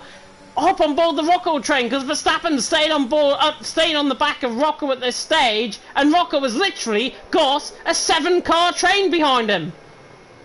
Yeah, I think we know the strategy for Rocco and Justas. Stretch these mediums out to the Inters. Do not give anyone an inch. Hold position. Do your best as Verstappen now all over the back. And he's so close to the back of that Alfa Romeo. You got to think he's going to be able to get this move jump, but Williams just does not have the straight line speed. It doesn't. Rocco's got the DRS, and that Alfa Romeo was slightly quicker than the Williams down the straight line. He's in towards turn 1, gets the job done. Larkin on the back of RJ. I think RJ just got the move done there on Larkin, so he's doing his into 12. Larkin now down in 13. But everyone has now hopped on board the Haas train, because Justas and Rocco are just ahead of him. Verstappen there in 10th. He's 3rd in the queue, but he's not got the straight line speed. It's the corners where he's going to open it up, and I think possibly down towards turn number 6. If he gets a run out here, he's going to get the job done. To the inside line, he has to try and send one. He doesn't. Has to try now and force Rocco, I think, into more of a mistake than anything else, because Rocco is not going to get that out of the way. Quite simply, it's Rocco at the end of the day. Noah leads the way, Brent there in 2nd, Luke in 3rd, and to be honest, Mike has actually, Verstappen goes around the outside and towards turn number 11, now on the inside of 12, doesn't get the move done, and now look at Gary. Gary's going to come out of absolutely nothing, and he's going to try and get 1, maybe 2 positions done here, into the back of Rocco, and Rocco just about fends him off. Verstappen to the outside line of Gary. This is absolutely mental into the Ferrosol. Verstappen and RJ now nearly going side by side. Verstappen to the inside line of Gary. This is absolute insanity. Rocco, I think, is eventually going to get out of the way, but it's still side by side, and Verstappen finds off Gary for now. RJ and Larkin are now side by side, while Luigi and Marty have now joined the clan. It's an 8-car train basically behind Rocco, and it's 3-4 wide down the straight. Look at this! Larkin speed down the middle! Larkin gets the move done, he's through and he's into 9th! That is absolute insane! Insane straight line speed. Larkin into 9, Gary in 10, Verstappen 11. I'm losing my voice, I don't care. Rocco's on the back of RJ, RJ now on the back of Verstappen. Verstappen can't respond, and now RJ pulls the inside line. And Rocco, no way around the outside of turn 4, now through turn 5. This is mental, as we get finally a bit of calm. This is what we enjoy is all about, as we have just seen an absolutely fantastic battle. Larkin coming out on top, he's already on the back of Justas. You got to think with Justas in that Haas versus the Alpine, Larkin's going to get through down the main straight. Gary, a lot of battle in there. As, I'm speechless. What a sequence of corners we just had there. Well, Luigi's trying to go around the outside of Rocco into the Ferrosol. He has to take the escape road. Marcy's going to try and recover that position as well. He doesn't. Well, Luigi, though, in 14. Larkin on the back of Justas, coming out the straight line. In towards turn number 1. Is going to get the move done, but watch out for the Aston in behind. Gary's going to have the double toe. The Aston on the back of the house. The Alpine now under pressure, and Gary to the outside line. Gets the move done on Justas. He sails past him, and he's going to drop in behind Larkin. Nice stuff there by Gary. Patient as you like. Larkin through and he's into 8. Gary into 9th. Justas loses 2 positions as a result. Verstappen and RJ on the back of this as well, and all of that, they hopped on board the Rocco train. Rocco's finally got out the way and into the pit lane, which I think is going to be an absolute godsend for everyone. Verstappen now down the inside of Justas in towards turn number 4. The Williams gets the job done, and RJ's not going to go around the outside of turn 5 as he gets forced off line, and Justas to the inside line. RJ, I think, is going to get the traction on the exit of turn 6 here. He's on the inside line. He uses up a bit of EOS. Justas has to back off this, surely. RJ through and he's into 11. And that, really smart driving from RJ, because that could have easily been an instant. Yeah, absolutely. I'm a little bit upset now that Rocco and Justas are no longer holding the train. But Gary picking up another 3-second time penalty, and I don't know what's happened with Luigi. He's dropped back quite a bit. Do you think he may have picked up some damage or something?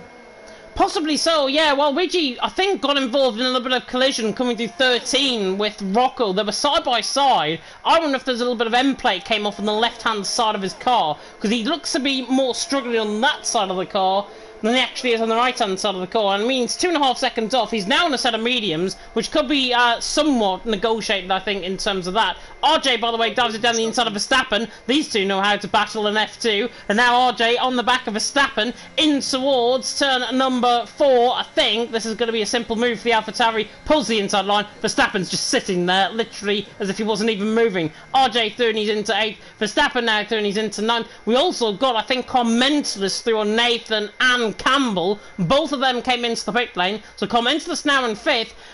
What has happened though with Luke? He's 3rd, 1.5 seconds off the pace. He just simply hasn't got the pace on the set of softs now. Yeah, he just has not been able to close in on his teammate.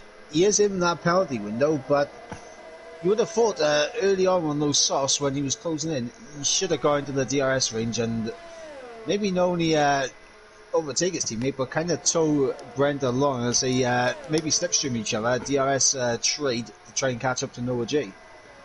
Possibly so, but I think Noah has got race under control at this moment in time. I'm really tempting fate by saying that. He doesn't look like he's gonna... To be honest, it's unfair, but I think there's going to be something that happens in the next few laps that is going to turn up the race. We've had it before in Endure. We'll probably have it again. Noah leads the way. He's 5.1 seconds clear. The gap is not really going anywhere between himself and Sprint, and I think the rain has stopped pretty much now out on track. Rain is stopping at least. It's falling slightly, but it looks to me as if it's a bit lighter. And obviously the rain might get heavier before it gets lighter, of course, knowing this game. Noah leads the way, though. Brenton second, Luke in third. Old School there in fourth is doing a good job. But Commensus now, in clear air. He looked quick in that DRS train. He's now 4.4 seconds off the back of Old School. Now, I'm saying this because 4.4 seconds is not a big gap around here. You might think it is, but it's not. Because Commensalist, knowing his pace compared to Old School, they're very similar pace in terms of F2. But Commensalist, I think, will have the edge over Old School. 2-lap pressure tyres. The Alpine is probably the Alpine driver's probably weathered his tyres a bit better as well. And Commensalist, I think, will start catching now. Well, the man cruising right now is Larkin behind Commensalist. That gap was 3 seconds after the Rocco train disappeared. And Larkin has now got it down to 1.8. Larkin is flying up towards Commensalist. He is flying up towards Commensalist indeed. Larkin there in sixth. He's 1.8 seconds behind. What happened here though? Because they're both in the same team. Do they go fighting, let Gary possibly get through and take them both, or does Larkin does Commensalist let through Larkin basically, and Larkin just picks up into P6? I think probably longer term in the race that's probably better for their fortunes and probably better for both their strategies, because Commensalist seems to me he's on a slightly different strategy to what Larkin is, so it'll make sense.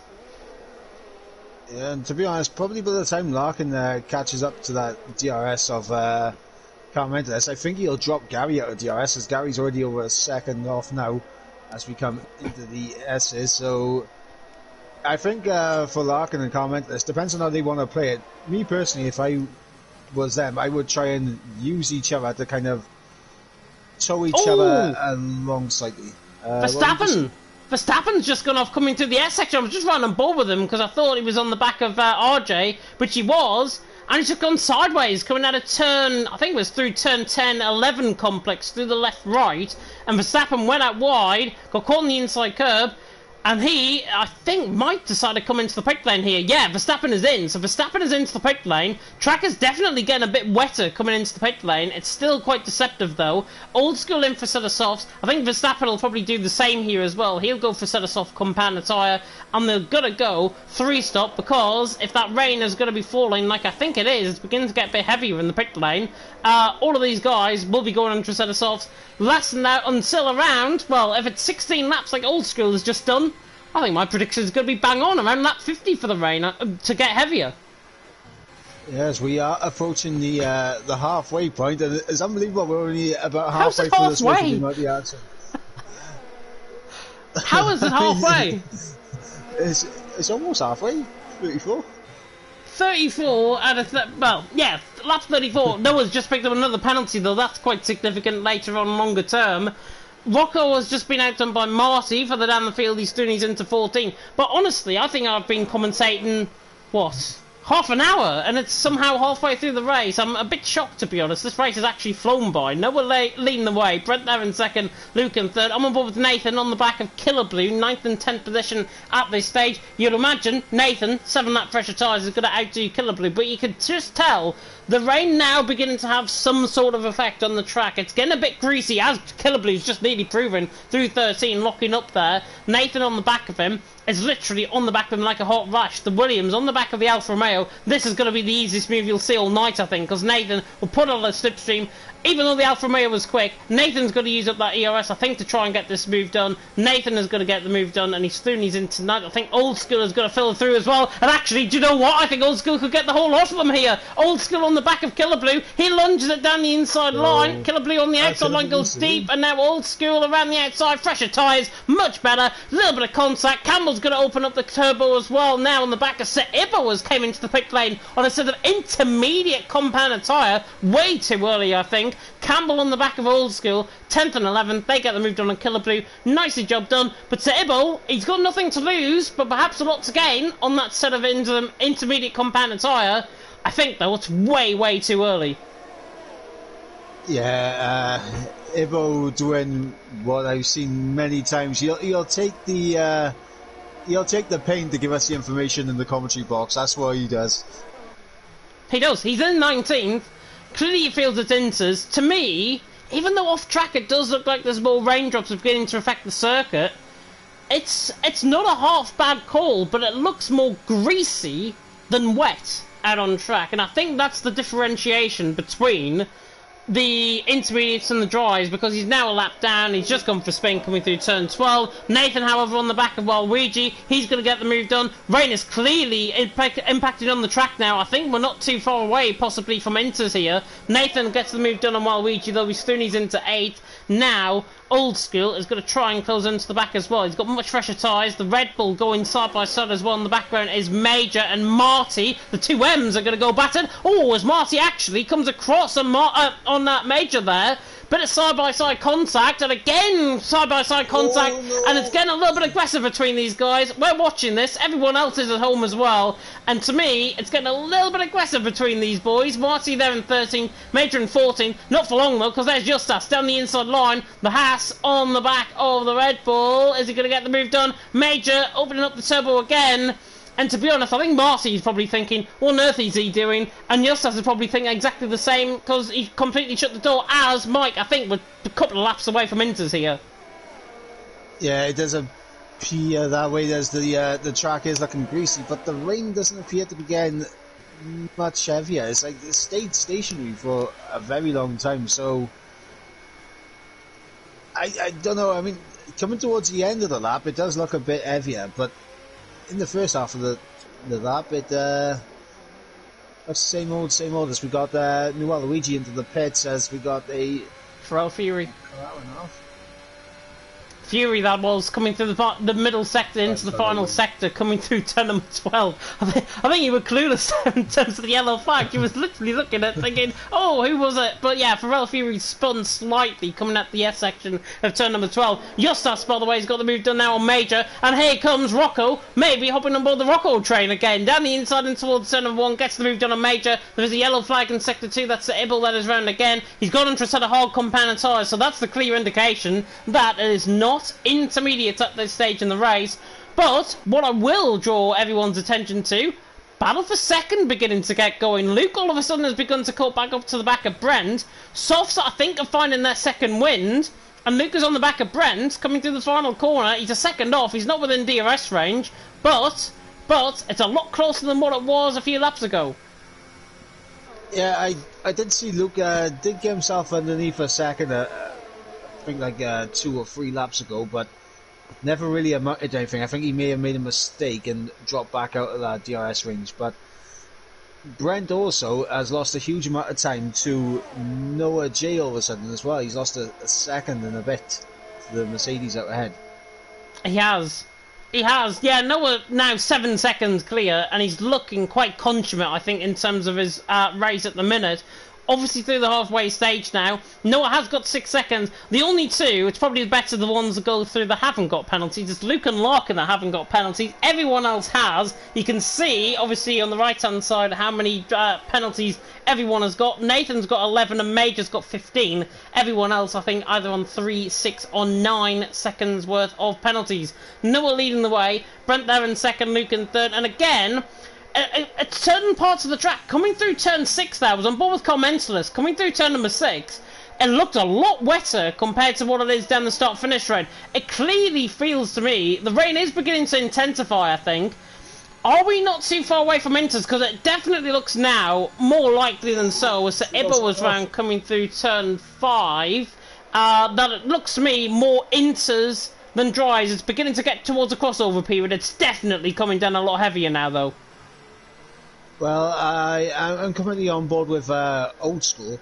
I'm not sure if Old School's got a bit of damage or something, but he is not pulling away from Campbell, and he's not closing in on Nathan.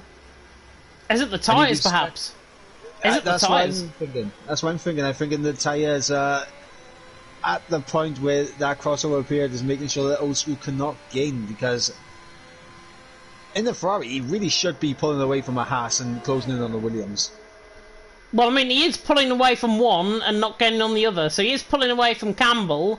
even down the start finish straight, Campbell only gaining 3/10 per second, and Old School there in 9th, not really gaining much time on Nathan. Yeah, it has to be the tyres, because it definitely looks a lot wetter than what it was even 2 or 3 laps ago, and you can indicate that, especially through the Peraltada section. I'll go on board with Noah now to indicate what I'm on about. Looking through the Peraltada section, it looks a lot wetter on that side of the track compared to the likes of Killer Blue, who's just going through turn 1. It still looks relatively bone dry coming through turn number 3 there, and Killer Blue there in 17th.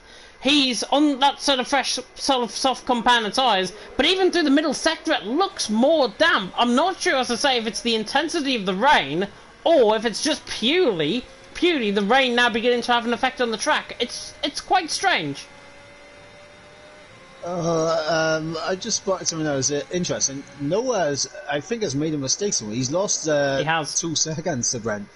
And Farrell Fury, Noah's teammate, is almost a lap down, and he's just ahead of Brent. So he's going to be giving Brent and Luke that DRS. So Mercedes team tactics here not working too well, I don't think. Yeah, not working too well at all, and Luke obviously 1.1 seconds behind his teammate. That actually helps, I think, his teammate more than actually gaining Brent more time. Has actually just dipped under a second for the first time in a while. RJ, though, has just been overtaken by Nathan. And that's an indication of if it still dries. Yes, it is still dries. Nathan there in 7th has just got the move done on RJ. 10 lap pressure tyres compared to RJ. He's doing a good job, I've got to say, on his debut. But Nathan through and he's into 7th. Easy move down in towards turn number 1 there. Justas on the back of Marty down in towards turn number 4. Not quite close enough. Good evening, by the way, to Yulbream in the comment section. I did see the comment, by the way, that Yulbream sent me after Saturday's race in LOE Division 1. And he basically said along the lines of, you're probably one of the best commentators out there. And I just have to take this moment and say thank you very much. Any bit of advice like that, and any bit of appreciation like that, really does drive me on in terms of commentary. So it's massively appreciated, Yilbream, and hopefully it just spawns for the rest to follow and show some love for the rest of the commentary team, including my co-commentator alongside me tonight. I don't know, if he had said that to me, I would have called him the suck up. Hey, he might still. He's listening in now. He might still. Justas on the back of Marty. This is the closest battle we've got at the minute. 12th position on the back of the Ferrari, and the Haas, you would imagine, is not going to get this move done. However, Justas is Justas. He's the championship leader in Division 1 for nothing. He's probably more immediately thinking, how can I keep Verstappen at bay? Verstappen there in 13th. On the back of Justas, is probably gaining more than Justas is actually gaining on Marty. So the Williams on the back of the house doing a good job at this point, but he has to try and find some solution to this problem to try and get this move done. And I think the EOS and the DRS is going to be the answer. Down in towards turn number 4, Justas doesn't go for the move, and he just relinquished, I think, the position there, the possibility of going for that move. Marty there in 11th, Justas there in 12th, Verstappen there in 13th, and then you've got Rocco still hopping on board the train there in 14th, and he is probably going maybe destination unknown.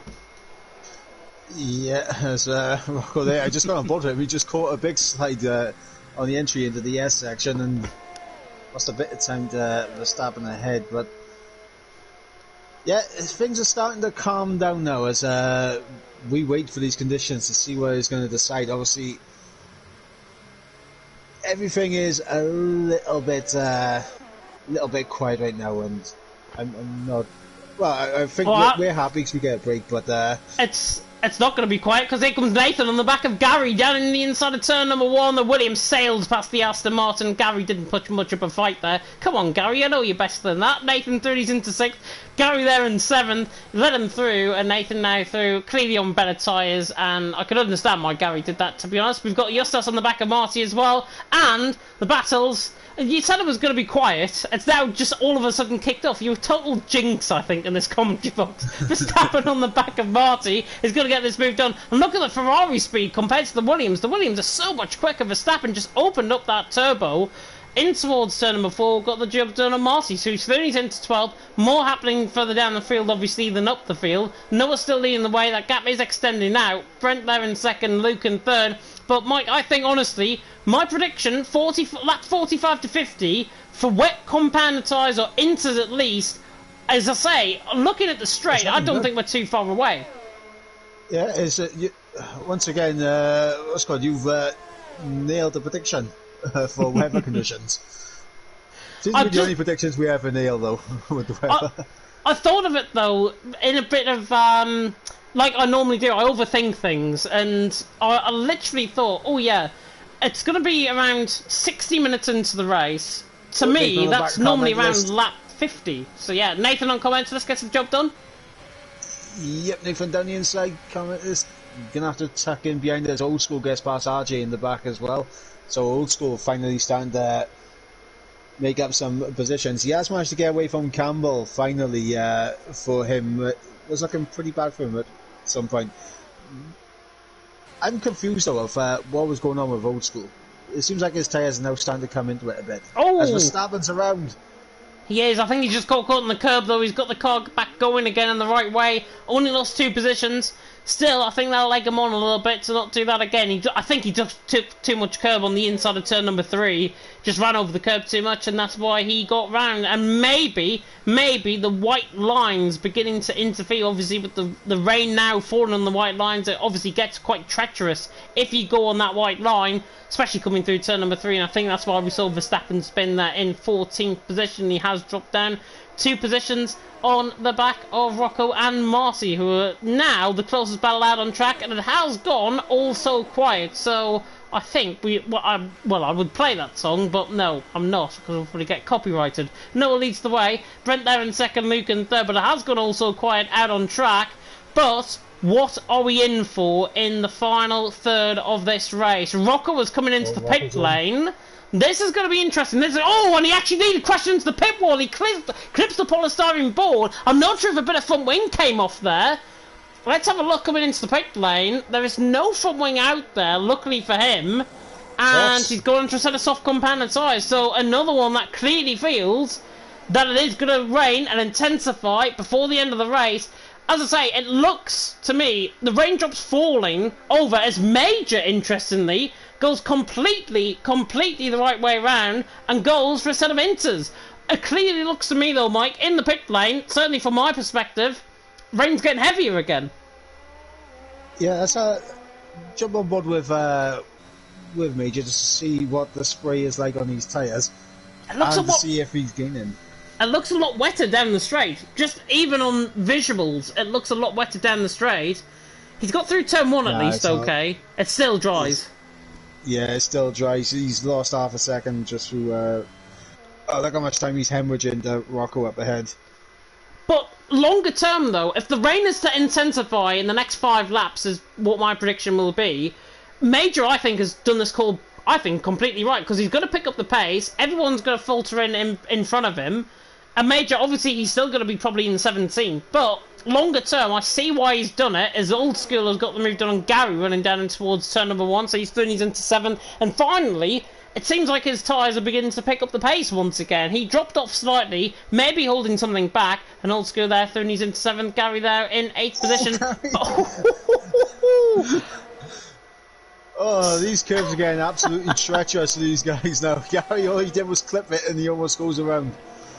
Halfway Tokyo Drift, I think, to the American border. I think that was from Gary. He's through there and he's into 8th. RJ and Campbell there 9th and 10th. Doing a good job, I've got to say. Gary, though, has, I think, outperformed himself. He has outperformed, I think, himself in terms of the actual racing here tonight. He only raced 1 round, and that was a couple of weeks ago, of course, in Imola. And again, he seems to be outperforming. If this is going to bring on his title challenge, possibly in Division 2, I'm all for it. Do I be mean and say Gary's having a stinker? But he's on 21 lap old softs, though. He's on 21 lap old softs. He's got Old School, who's obviously on much fresher tyres. Going to get the move done immediately on Car Menslers. This, though, I think is going to be more telling. It looks a lot wetter coming into the pit lane. Is Car Menslers going into here? I think that's a set of mediums, is it? No, a set of softs. Set of softs going to go on for Car Menslers. He's into the pit lane. Set of soft goes on. And he's back out of the pit lane and back out of his pit box. And I think he's going to rejoin the track behind Verstappen, maybe behind Waluigi here. I think he is going to be behind Waluigi coming out the pit lane. But he's on that fresh set of softs. Again, that indicates to me, my prediction is probably a little bit off in terms of the timing, but I would say in the next 10 laps, I wouldn't be surprised if it turns Inters. Yeah, and obviously I was just checking, because I wasn't sure if commented I saw old school for that matter used 2 different types of compounds, and they haven't yet. So if the rain doesn't come, they have to make that pit stop again for a set of mediums. Which would probably be better, or they go Inters, and obviously you only use up the 1 mandatory compound of tyre, and obviously you go to a wet race. Ebel, by the way, is just getting out of the way of RJ, I think, coming in towards turn number 13. I'm more immediately on board, though, with Campbell. He's on the back of RJ, in towards turn number 12. He's got to get the move done. I feel a sneeze coming on. I think it's going to go off, hopefully. Campbell on the back of RJ, even coming into the Ferrosol section. RJ was completely buggered up turn 14 there, and now Campbell is going to open this up. RJ, I wouldn't be surprised if he comes in the pits, but he stays out at least another lap. The sneeze is not coming my way, which is good. Campbell on the back of RJ. The Haas, you'd think he'll get the move done, but this is a Haas. This is the slowest car on the F1 grid, and just look at him. He's going literally snail's pace onto the back of RJ, and Campbell will get this move done into turn 1. Nice move in the end, but that Haas is not giving them the best of times out on track at all. Yeah, not at all, as commenters gets through on Waluigi, and Waluigi's had a quiet race so far. He's just gone about his business, and he's just found himself down towards the bottom end of the field. He has. He's down there in 14th. Obviously, championship leader. He's got a 44.5 point advantage, I think, over Luke coming into tonight. Luke's there in 3rd. Waluigi there in 14th. Big point difference between them both, possibly enough to maybe turn the side in terms of the champion. I don't think it will be, but it might be. If one of them DNFs, though, that will open up a whole can of worms. By the way, I think Luke is really struggling now. He was a second off the back of Brent. It's 5 seconds now between Brent and Luke. He's clearly made some sort of howler of a mistake. And now he's in 3rd, and he's well off the back, unless the mediums are just switching on. I'm seeing puddles begin to form in our final sector and down the pit straight. I don't know if you're catching this as well. Yeah, I saw that from Nathan's perspective. It's probably better if I go on board with comments this coming in through the final corner. On the run to the line, he's going to get the move done on Verstappen. This is easy for Carmentless. He's through, he's into 12th. Still, set of dry compound tyres on. As I've been indicating, yeah, there's almost like little wet patches. It's like quite greasy, to be honest. It's not really puddles. It's quite greasy. Off track though, coming through turn number 1, there are puddles, and that's on the white line. So that's going to be a big indication. Marty has spun. Yep, Marty spins coming through turn number 1, and I think that is not going to be a safety car. He's lost his front wing though. And the Bulgarian, unfortunately, down in 14th. He's lost his front wing. He's going to be coming in the pit lane. What does he do? I think he should go Inters and risk it. Here we go. We got an interesting battle brewing for 7th right now. 2 former Division 2 champions, one from Season 2 and the other from Season 3, about to go at it. Yep, Campbell and Gary, of course, they went at it, of course, in Season 4 when they both were in Division 1, and Campbell now going to try and reclaim the back of Gary, and this is already looking easy, because Gary is literally slow coaching. I think he's come into pits. Yeah, Gary's into pits. Larkin has been overtaken by Nathan, and Campbell now through, and he's into 7. He's got to watch out though, because RJ's on the back of him. 10 lap older tyres, 1.2 seconds off. The AlphaTauri's obviously quicker than the Haas. As Gary, interesting, yeah, he goes on mediums. I think that's a mistake. Has to be. I don't think he changed his tyres. If that's mediums to the end of the race, we're going to get dry into this race, so there's not going to be as much rain as what people thought. But Gary, that seems to me as if it's human error, to me. Yeah, 15. That looks like he's just hasn't changed the tyres now coming into the pits. Which is unfortunate, but mediums might work better than softs. I know it's absolutely ridiculous, but softs obviously have to get really high temperatures, or really cool temperatures for them to work. Obviously mediums, not necessarily so, as we've got a McLaren round. That's Brent round coming through Peraltada. Has he got a Bit of front wing damage there. He has. He's hit the right side wall, I think, coming into the pit lane. So Brent is into the pits. And that is now beginning to indicate maybe the set of mediums is not right. There's a set of inters just gone on. Majors into the pit lane. Brent also in, and he's going for inters. I wonder if we're now going to see drivers come into the pit lane for a set of inters. Everyone's still going on. Yeah, Larkins came in for a set of softs. Everyone's staying out. And this is lap 50 out of 71. And if it turns DRS disabled here, you may as well put the National Lottery on, because Justas is now going to get the move done, and RJ in the meantime he's doing, he's into 6th, RJ now down into 7th, but you can immediately tell how Wet is now getting out on track. DRS is still enabled, but if it goes off this lap, I'm an absolute genius, and you may as well just call me Mystic James. Well, I'm going to see how Brent does for the first couple of corners. He is still losing a bit of time to the dry tyres. But I think it's a lot closer now than what it was when ERS Media first went on it. Gary's just gone around the outside of turn 2 on Killer Blue, and look at this battle, the mediums and the softs. He can't get those mediums online. Gary, though, down in the straight line is just purely going to have the straight line speed here. In towards turn number 4. He locks up. Killer Blue is going to go to the outside line, though. Now through 5. Gets the switchback through 5. He goes to the inside line. And Gary just about holds on. Killer Blue there in 14. Verstappen, though, on a set of inters. Normally, his strategy calls are completely right. Let's see if he's going to catch. Look at the time he's gained. 3/10 of a second alone. Might be because of the battle ahead of him. It looks to me, though, Mike, I think it's now more inters than softs. I think it's the crossover right now as the inters. They are losing a little bit of time, but gaining elsewhere as well. So I think it's right now at the teetering edge of the crossover. Teetering on the crossover indeed. The two Hasses, I think, are going to do battle down towards turn number 1. Justus again looking on the close on the back of Campbell. Brent by the way on the set of inters. Rocco is through, and he's into 11th. Even before turn number 1, the Alfa Romeo through, and he's into 11th. Brent there in 12th. Gary there in 13th. One lap, 51 out of 71. 20 laps to go after this one. Noah J leads the way. Luke in 2nd. Nathan in 3rd. Justus and Campbell, I think, introvert the positions there. So Justus through, and he's into 5th. Campbell there in 6th. Commenceless, though. Fresh set of softs. He's on the back of RJ. He's not really doing much in the back of him. But it looks to me, and I'm going to say tentatively, the rain looks like it's actually beginning to lighten. I don't know. It's so deceptive. I've learned to not trust Codemaster games anymore. Here comes Commensal slow on the back of RJ, and the Alpine just dives down the inside line. I think RJ knew what was going to come there. There is a spinner through the middle section. Is Brent round? Yeah, Brent is round, coming through the S section, the SA section of turn 12, and he's doing a few donuts. He can't even get the tyres going, and he's going to do another pirouette, full 360. And Brent, I think, is beginning to audition for Dancing on Ice at this point. Honestly, I'm not rating this a 5 out of 5.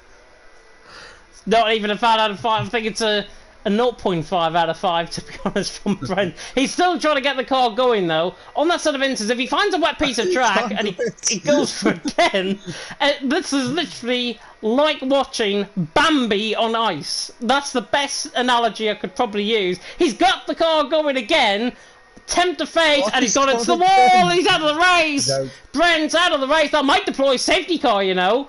It might deploy safety car, and it has! It's a safety car! Brent deploys the safety car. We were on board with that, by the way. And Brent purely just couldn't get the tyres lit up. Not a crash out on purpose whatsoever. He leaves the session in frustration. Safety car, though. Lap 52 out of 71. What do drivers do now? Noah's well out in front. He's 21.5 seconds in front of Luke.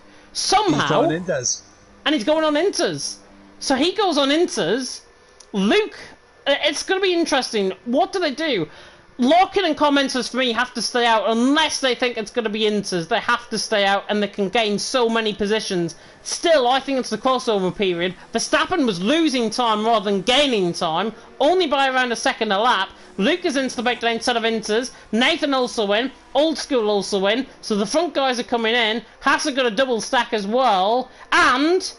Red Bull staying out is Saibo. I got excited there. I thought it was comments for staying out, but Larkin does stay out. Larkin does stay out on a set of soft compound tyre, and this is what I thought he'd do. He's on that set of softs. Is he going to be passing Luke down and towards turn 1 as well? I don't think he will. It's yellow flags, obviously, so he won't be able to get the overtake done. But Larkin, set of softs, Luke, set of inters, unless Larkin comes into the pit lane.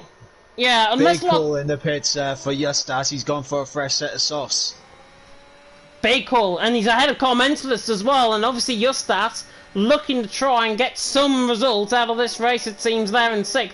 But what I was going to say there, Larkin on the back of softs, I think it's going to be more immediate. You look at Larkin and you look at Luke, who was the quicker off the safety car start. The rain, to me, it's not relenting, it's wetting the track, it's still greasy, there's no DRS disabled, it is the crossover period. Verstappen wasn't gaining, he's gone onto a set of softs along with Gary, everyone else has gone for inters. Who do you trust at this point? Because it seems to me the more skilled drivers, Larkin, Justas, Gary and Verstappen, who know what the strategy would be, are on that set of soft compound tyre. Everyone else is on a set of inters.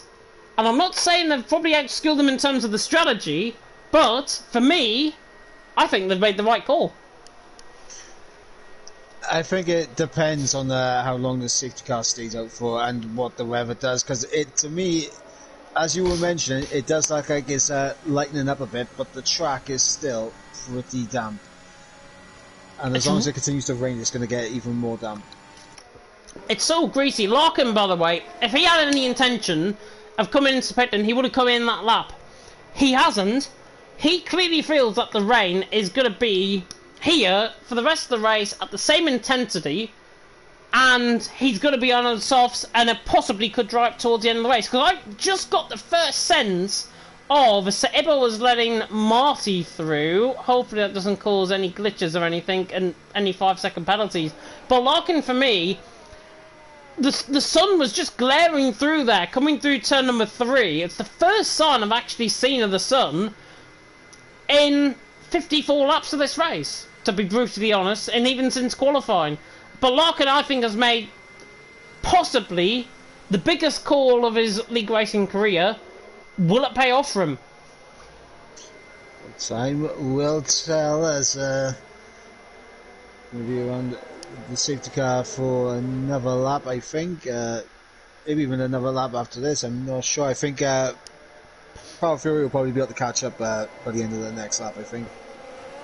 Yeah, Marty has rejoined. Obviously, he is... Oh, it's going to be a bit of a nuisance, actually, for the guys in front. Major's picked up a 3-second penalty, trying to latch back onto the queue, as Marty is in 16th position. We've got a bit of a mixed-up grid. Pharrell Fury is the last man in position out on track. He's there in 15th. Marty, what it looks like, he's second car in the queue, so he's behind Noah J in the queue. Major is behind, I think that is Car Mentalist he's behind, RJ behind him. Major is in 17th, but he is 8th car in the queue, basically, or 9th car in the queue. And this, for me, obviously, lapped cars probably won't get let through like they are in real life, so drivers have to sit and suffer. And that could cause a few issues. Yep, absolutely. And I'm on board with Verstappen. I'm not sure. That final sector, it looks greasy, but it looks like the track is drying in that final sector. Not sure if you're getting that impression as well. Yeah, I've just come on board with him, and I've got to say the same. Yeah, Verstappen, it looks greasier through Sector 3, on the run down the straight, and then out of turns 1, 2 and 3, it doesn't look so much greasy. This is the biggest indication. Look at the track, coming out of the exit of turn 2, it's a little bit greasy there. But on this straight, you can tell it is not as greasy. It's affecting the track at different places at different times. So that is why Verstappen, obviously, he's there on a set of soft compound size. Obviously, he's going to latch back onto the back. And do you know what? Killer Blue hasn't even latched onto the back. And I feel that Verstappen is catching him even under the safety car. So Verstappen catching Killer Blue. If that's anything to go by, and I'm predicting the future here for the safety car restart, which will happen, I think, next lap. Verstappen, there, 14th position. He's going to be one of the quickest guys, and I think the guys on the softs, short term, have got it right. Yeah, because even looking at the gap between Verstappen and Pharrell Fury, even that gap was increasing a bit. Yeah, sorry, I was just sending a message, it caught me off guard. Noah, though, who's into the pit lane? That is somebody in the pits. I think that's Ebo into the pits. So, I wonder if he is listening to the stream. I wonder if he's tuned in. No, he's not. He's going for sudden enters, and he's into the pit lane. 3 laps down. To get out of the way. Getting out of the way, which is fair enough, to be honest. He is out of the way. He has only got Pharrell Fury ahead of him. It's better than having a whole wall of cars behind you. And knowing Sebo anyways, I've raced with him plenty of times in F2, and he lets people out the way. Obviously doesn't want to get in the way of people, which is really good. It comes to show what consistent of a season as well. He's there in 18th position.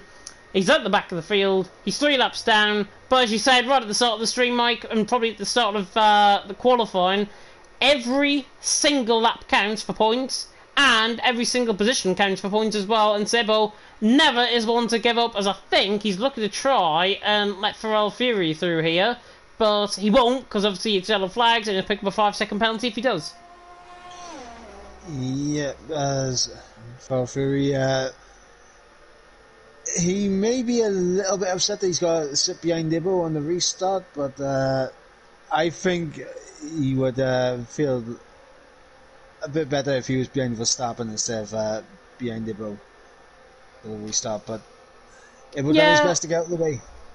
Yeah, safety car that was in this lap, so this is going to be the biggest indicator. This is going to be inters against softs. This is going to be dries against wets. Who is going to get the better restart on this safety car? Noah J is the virtual Burt Marlander. He is now the virtual safety car, and he's now leading them at a consistent pace of around 45 mile an hour on average coming into the Ferrosol, the baseball stadium section, and it's going to be, I think, a very sideways start for a majority of these drivers out on track. Noah leading the way. When is he going to decide to go? He goes now, coming through the final couple of corners through Peraltada, and look at the inters already. He's absolutely warmed them up to perfection, but this is going to be the biggest indicator. Coming across the line, Noah leads the way. Luke there in second, Larkin in third. Everyone's got a good start. I think Rocco's going to look side by side on the back of Waluigi. Gary is not too far off as well with Killer Blue, and they're fighting just in behind as well. And now look at Rocco, pulls to the outside line, in towards turn number 1. The Alfa Romeo against the Aston Martin. Is he going to try and just down the inside line? Yes, you bet he will. Down the inside line, but I think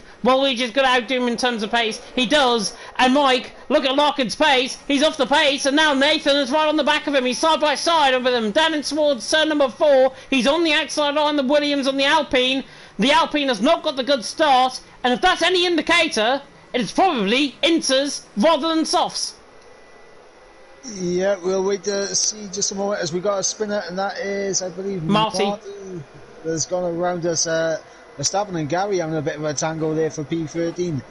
And they both got overtaken by Killer Blue. I think they've made the wrong call. They have made the wrong call. Pharrell Fury is through there on Major, who's a lap down, and Sable's getting out of the way there along with Marty, which is good to see. Noah they'll lead in the way. Luke there in second. Larkin in third. Larkin hasn't got those tyres warmed up. Maybe if he gets a bit of heat into the tyres, just that's down the inside line of Old School. Old School made a mistake coming out of turn 12. Now to the Ferrosol. Doesn't get the move done. There's a yellow flag. I think that's Sable going out the way further down the field, or Major, one of the two Red Bulls anyways. Yossas on the back of Old School. Doesn't quite get the move done. Old School still in 5th. Yossas there in 6th. But now that opens up Carmentus, come possibly steaming down the inside in towards turn number 1. The Brit on the back of the Lithuanian. It's relentless against relentless in towards turn number 1. This battle will be relentless, but it is going to be Yossas who comes out on top of this one. He stays in P6. But even coming through turn 1, Larkin has now begun to get heat into those tyres. Yossas's tyres look like they're coming back online. It still looks to me as if it's a crossover period, and it's now, as drivers now got warmed up, there's another yellow flag. I think that's Able going out the way again. Justas and Larkin, the soft runners are now beginning to get their tyres online, and they're not losing as much time as what they did first lap around on the safety car restart. Yeah, I think on that first lap the tyres got a little bit too cold. Now they're starting to get... Oh my God! Absolutely heroics on the lad. How on earth did he... How on earth did he not spin it there? I do not know. Yilsas completely sideways, but what you were saying there, Mike, I think is totally true. Larkin has now got those tyres up to temperature. He's on the back of Luke. He is looking quicker than Luke. He goes a little bit deep in towards turn 12, but I don't think he really minds about that. Larkin, though, was now quicker than Luke.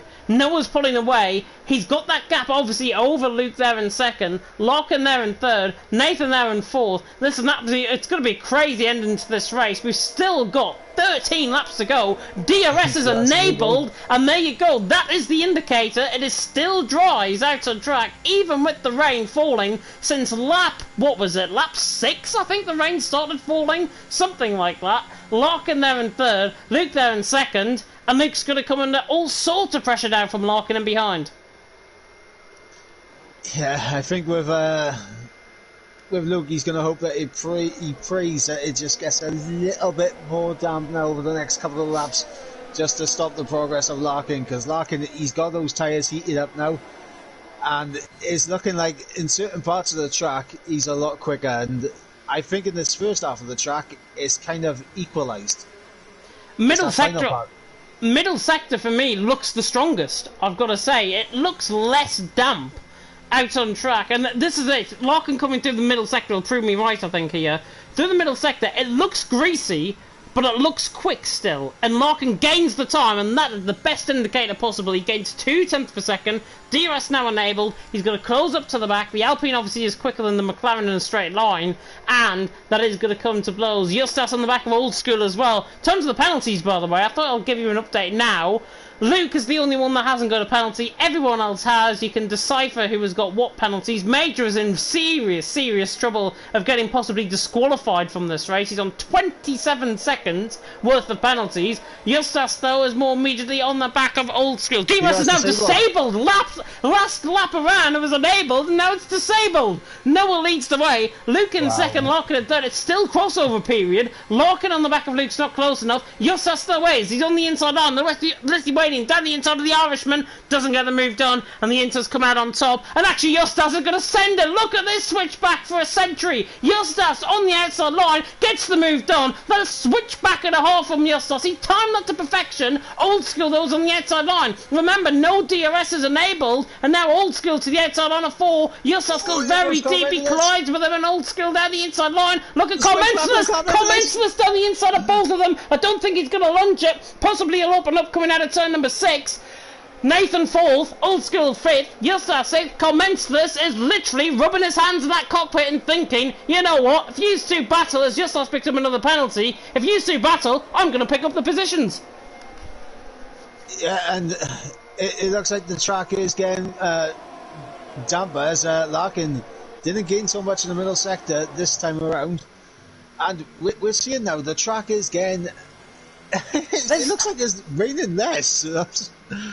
There's no spray though. There's hardly any spray. That's normally the biggest indicator. There's hardly any spray. Larkin is only losing, I think, 5 tenths a lap at this point. The only dry section of the track is underneath that bridge coming out of Peraltada at this moment. Everything else is either greasy or it's very damp. Noah J leads the way. 10 laps to go. Luke in second, Larkin in third. Commenceless now on the back of Justas. Is the Alpine going to get the move done on the fellow, the relentless man? I don't think he will. Saying that, I thought he was going to go for the move.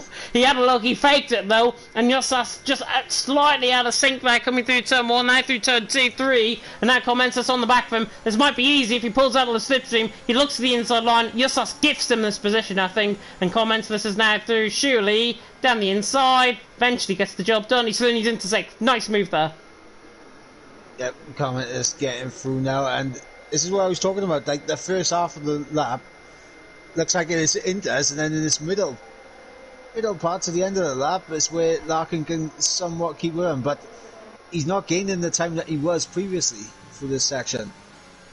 Now I'll say this, I think, and hear me out on this, I think it's going to dry before the end of the race. I'll just make that assumption now. You can believe what you want. I think it's going to dry up before the end of the race, because Larkin is only losing 5 tenths of a second.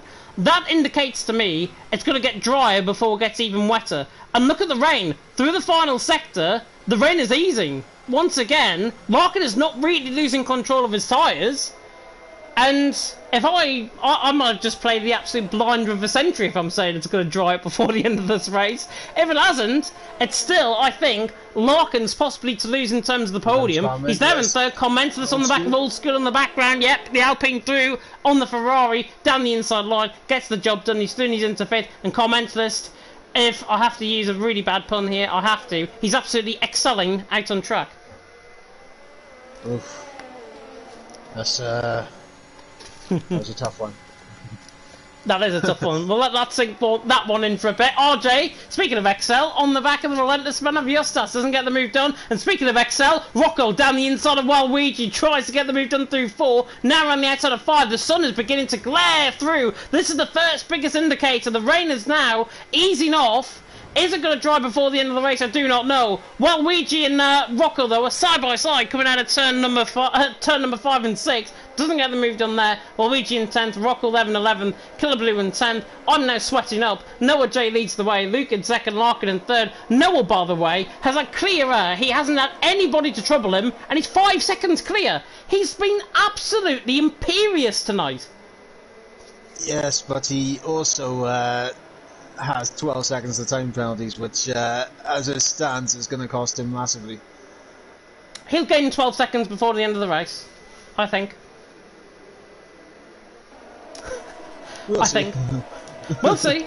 We'll see. As our IRT man, Resify, is back in the comment section. Yes, it is still going. You've joined at the right part, though, because it is only 8 laps to go. Perhaps the rain is going to ease. Perhaps it's not. Perhaps there's so many unknowns in this race that I do not know what I'm commentating on anymore. Noah leads the way. Luke in 2nd, Larkin in 3rd. Nathan on the back of him. Not going to get the move done. There are the penalties, by the way. Luke hasn't got any penalties. And Resify is asking the question, how the hell has he not got any penalties? Absolute unbelievable stuff. Everyone has got at least 3 seconds. Most of the drivers have got 6 or 9. And Luke has been the cleanest driver of them all, but he's actually losing that. And I think he's just nearly lost it actually on coming to the S section there. He just lost a bit of time for 2nd. Larkin there in 3rd, Nathan in 4th. But he's still doing a phenomenal job. Can I, just throw this out there? Is, the biggest disappointment for me with picking up the penalty shoot today. Honestly, I'm very disappointed in Gary. 21 seconds. Great minds think alike. I mean, Major's got 27 seconds. I mean, he's a lap down on the majority of the field as well. But, it's Nathan nearly sideways out of the pedal. Tana, goodness me, he was sideways there. Not sideways as Justas earlier on in the race. But Nathan on the back of Larkin, not going to get the job done. Justas is into the pit lane. Justas is into the pits. So, this for me will be Inters, and this for me will be Justas. Now, coming in, is that... I thought there was a blue wall set of compounded tyres. It's not, it's intermediates. Justas is into the pit lane. Much fresher tyres. He's going to be out in clear air. What happens now between them both? Between Justas and whoever he's going to come up against. Nathan launches it down the inside line of Larkin in towards turn 4. Doesn't get the move done. And around the outside he goes. Larkin's been outschooled here by Nathan Shuley. Surely Nathan's going to get this job done. Round the outside of turn 6. How do you like them apples? Lovely stuff. Nathan Thready's into 3rd. Really, really nice battle. Larkin didn't give him an inch. And Larkin's there in 4th. And J. Cole's just entered the chat saying, Gary, 21 seconds, bro. Totally agree. Yeah, we were just talking about it. The biggest disappointment of the evening. Look at comments and slow. Comment list. Yeah, here he comes on the back of the Alpine of Larkin. Should be easy, I think, this. Commenters to the inside line. Larkin, to be fair, is not giving him an inch at all. And Commenters has to force him off track slightly. It's allowed within the rules to make contact slightly. But, to be fair, Commenters had more, well, nearly a full car length ahead, to be honest. And Commenters, I think, was always going to get that move done. Nothing in that for me. And Larkin's actually in pit lane to come in for a set of Inters. Oh, and another 3 seconds. Gary, what are you doing, mate? 24 seconds. I wonder how many he'll pick up before he gets disqualified. Let's have a look. Gary's always the biggest disappointment no matter what he does. Yeah, we totally agree. Oh, there's a yellow flag in Sector 3. It's a safety car! And it's Major out of the race coming through the Ferrosol through 15. Didn't see that. Gone board with Sebo. He's just coming to that section. Oh, he's crashing hard into the wall on the left-hand side. Then the car is speed across to the right-hand side. And now, Larkin and Killer Blue have came into the pit lane. Larkin more especially so. He has to avoid the safety car coming out the pit lane there. Goodness me. Larkin, though, set of Inters. I think he's just been brought back completely into this race. He's on fresh Inters. Everyone else is going to stay out ahead of him. Larkin, I'm being as mad can be in terms of predictions. I think Larkin might win this. I strongly disagree. Thought you might say that. Just because of the amount of people between Larkin and obviously the guy who's on the same amount of penalties as him up the road is obviously Campbell in the Haas up in 7th, but also you got Luke with no penalties up in 2nd. That's a lot of cars in between Larkin and those guys. Yeah, definitely so, and Larkin obviously in 12th. But look at his penalties. 3 seconds worth of penalties. Everyone else but Campbell have got more penalties than Larkin. That is why I'm saying he could perhaps win this race. On penalties alone, he's got better tyres. Luke has probably won this race. I agree. Luke has probably won this race. But in terms of the tyre life, fresh inters is the tyre to be on. Rocco has realised that. He's into the pit lane. He's going to go for a fresh set of inters. And Verstappen is coming into the pit lane as well to come off onto a set of inters, and Rocco's back onto a set of inters. So Rocco coming out the pit lane, he's going to rejoin, maybe ahead of his teammate here, possibly. I think he might just be behind, or is he going to come out in between Killer Blue and Justas? He's behind Justas, coming out the pit lane, I think, Rocco here. And Rocco, yeah, behind Justas. But to me, hear me out on this one. Larkin's on much fresher tyres. 12 lap fresher tyres around here. Normally in a 50% race, it will be probably 30%, 40%, somewhere like that, better tyre wear. Think about that in a 100% race, it's probably 20-25% better off. That's why I think Larkin, if he can get through guys ahead of him, Waluigi, Pharrell Fury, I know they're quick drivers, Campbell Moore especially so, if he gets through on these guys immediately off the safety car restart, he's got a chance. Yeah, I mean, Larkin just needs to get through these guys as quickly as possible. He can't get caught in a train, and obviously with the way we've seen the battling going on so far tonight, there's been no quarter given. Everyone's been pushing it right to the limit, giving just enough room, giving just enough space. It's not going to be easy for Larkin to get through this field, I don't think. Yeah, and I mean, immediately looking up, obviously, Noah and Luke, I think are both part of IRT. Correct me if I'm wrong if you're still here, Resify. But Noah and Luke are part of IRT. Nathan Comensus, part of Relentless. And then you've got your very own Old School in 5th position, possibly going to be doing Esports Wales proud here with XL QBR, while Ouija in behind as well. Going to be a whole host of who's who, really, I think, in this end of the race. 5 laps to go. Noah J leads the way, Luke in 2nd, Nathan in 3rd. I'm looking at everyone. I think that's Marcy on the other side of the track, coming down towards turn number 1. I have a feeling the safety cars are going to be out for another lap.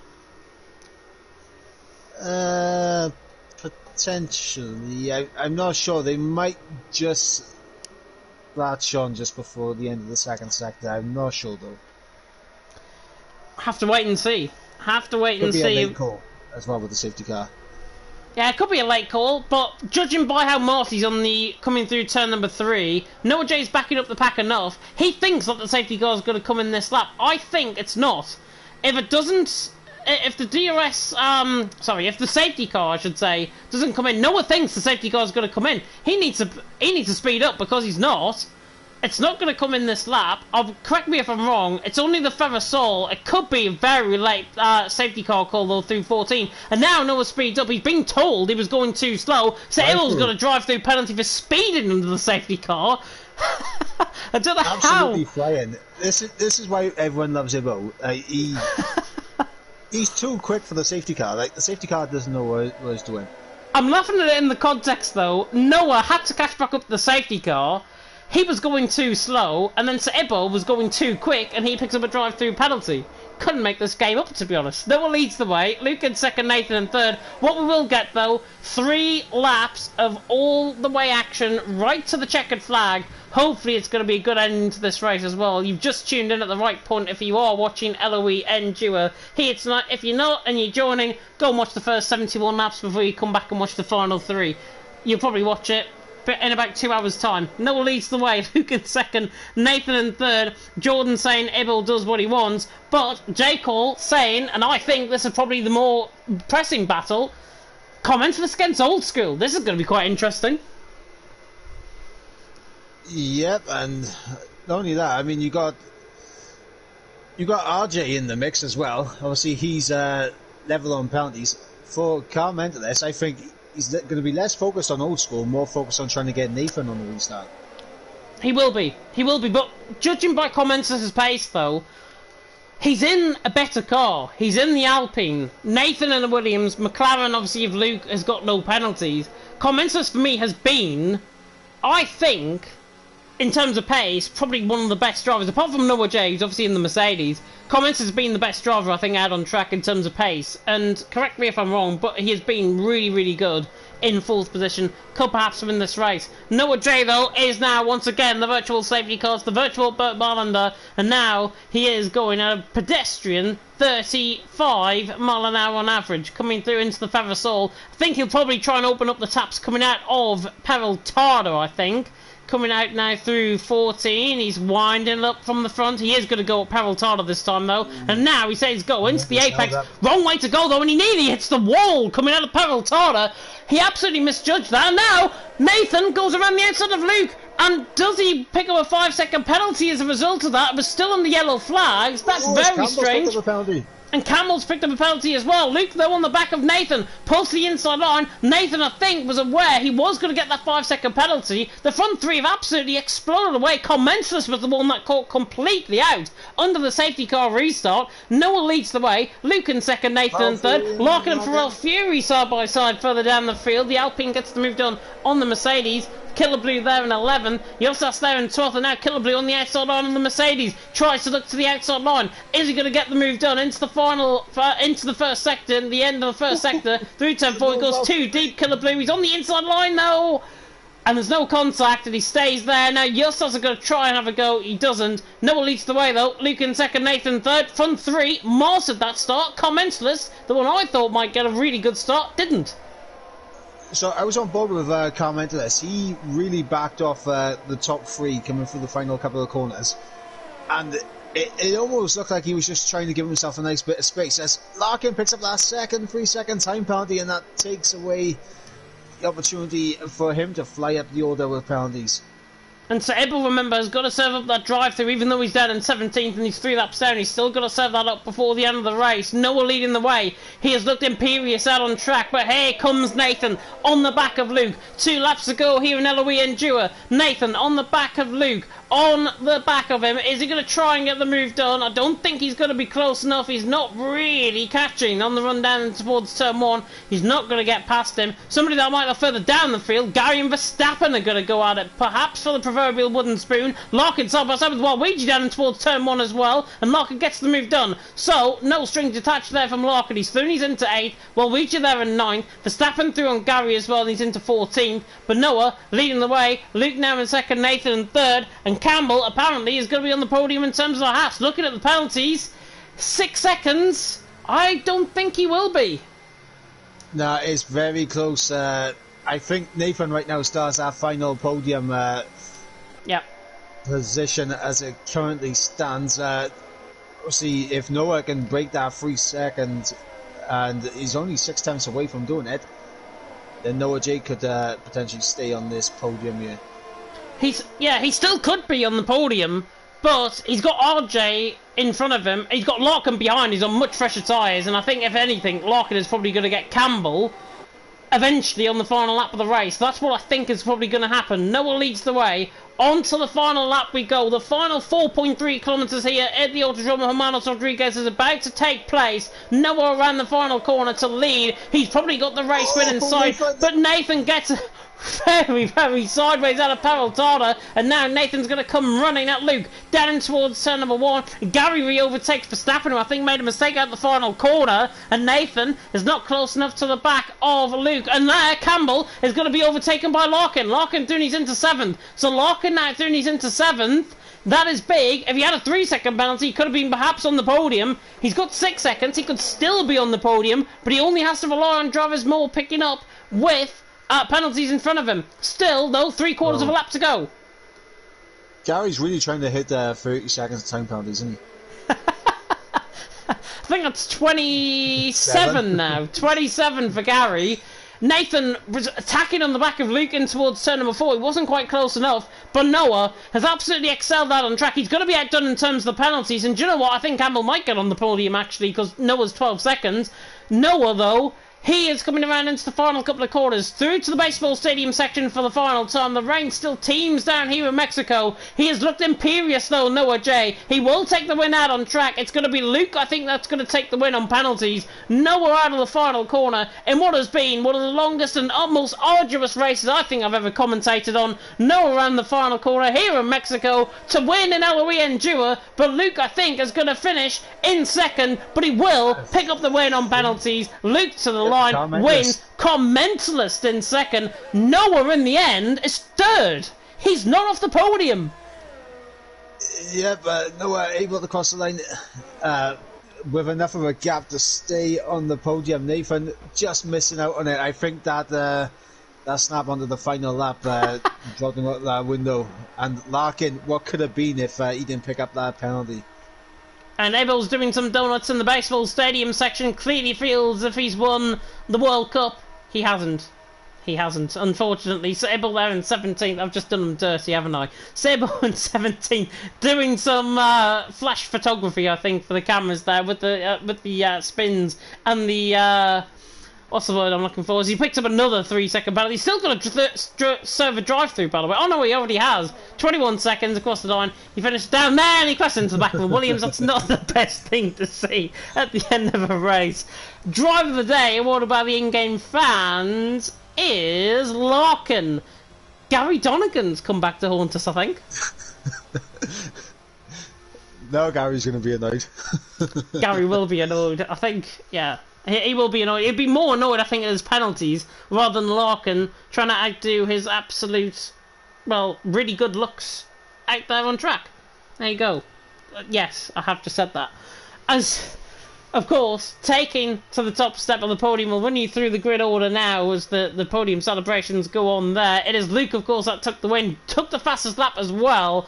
And look at that for time. 103 minutes and 15 seconds of my life that none of us will probably ever get back. Luke, though, takes the win. Commences there in second. Noah there in third. Very unlucky, I think, in terms of his penalties. If he didn't pick up as many penalties, he probably would have won this race. Luke, though, takes the win without the penalties. Commenceless there in second. Noah in third. Nathan in fourth. Larkin in fifth. It's a British 1, 2, 3, 4, 5. And in fact, actually, it's a British 1, 2, 3, 4, 5, 6, 7. Campbell there in sixth, who's obviously Scottish, but he's still in the UK. Old School in 7th, who is Irish, but he actually lives in Norwich. He's there in 7th. Waluigi in 8th, Pharrell Fury in 9th, RJ in 10th, Justas there in 11th, Rocco in 12th, Verstappen in 13th, Killer Blue 14th, Gary in 15th, Marty finished in 16th under his own volition. He started 2nd, very disappointing from him.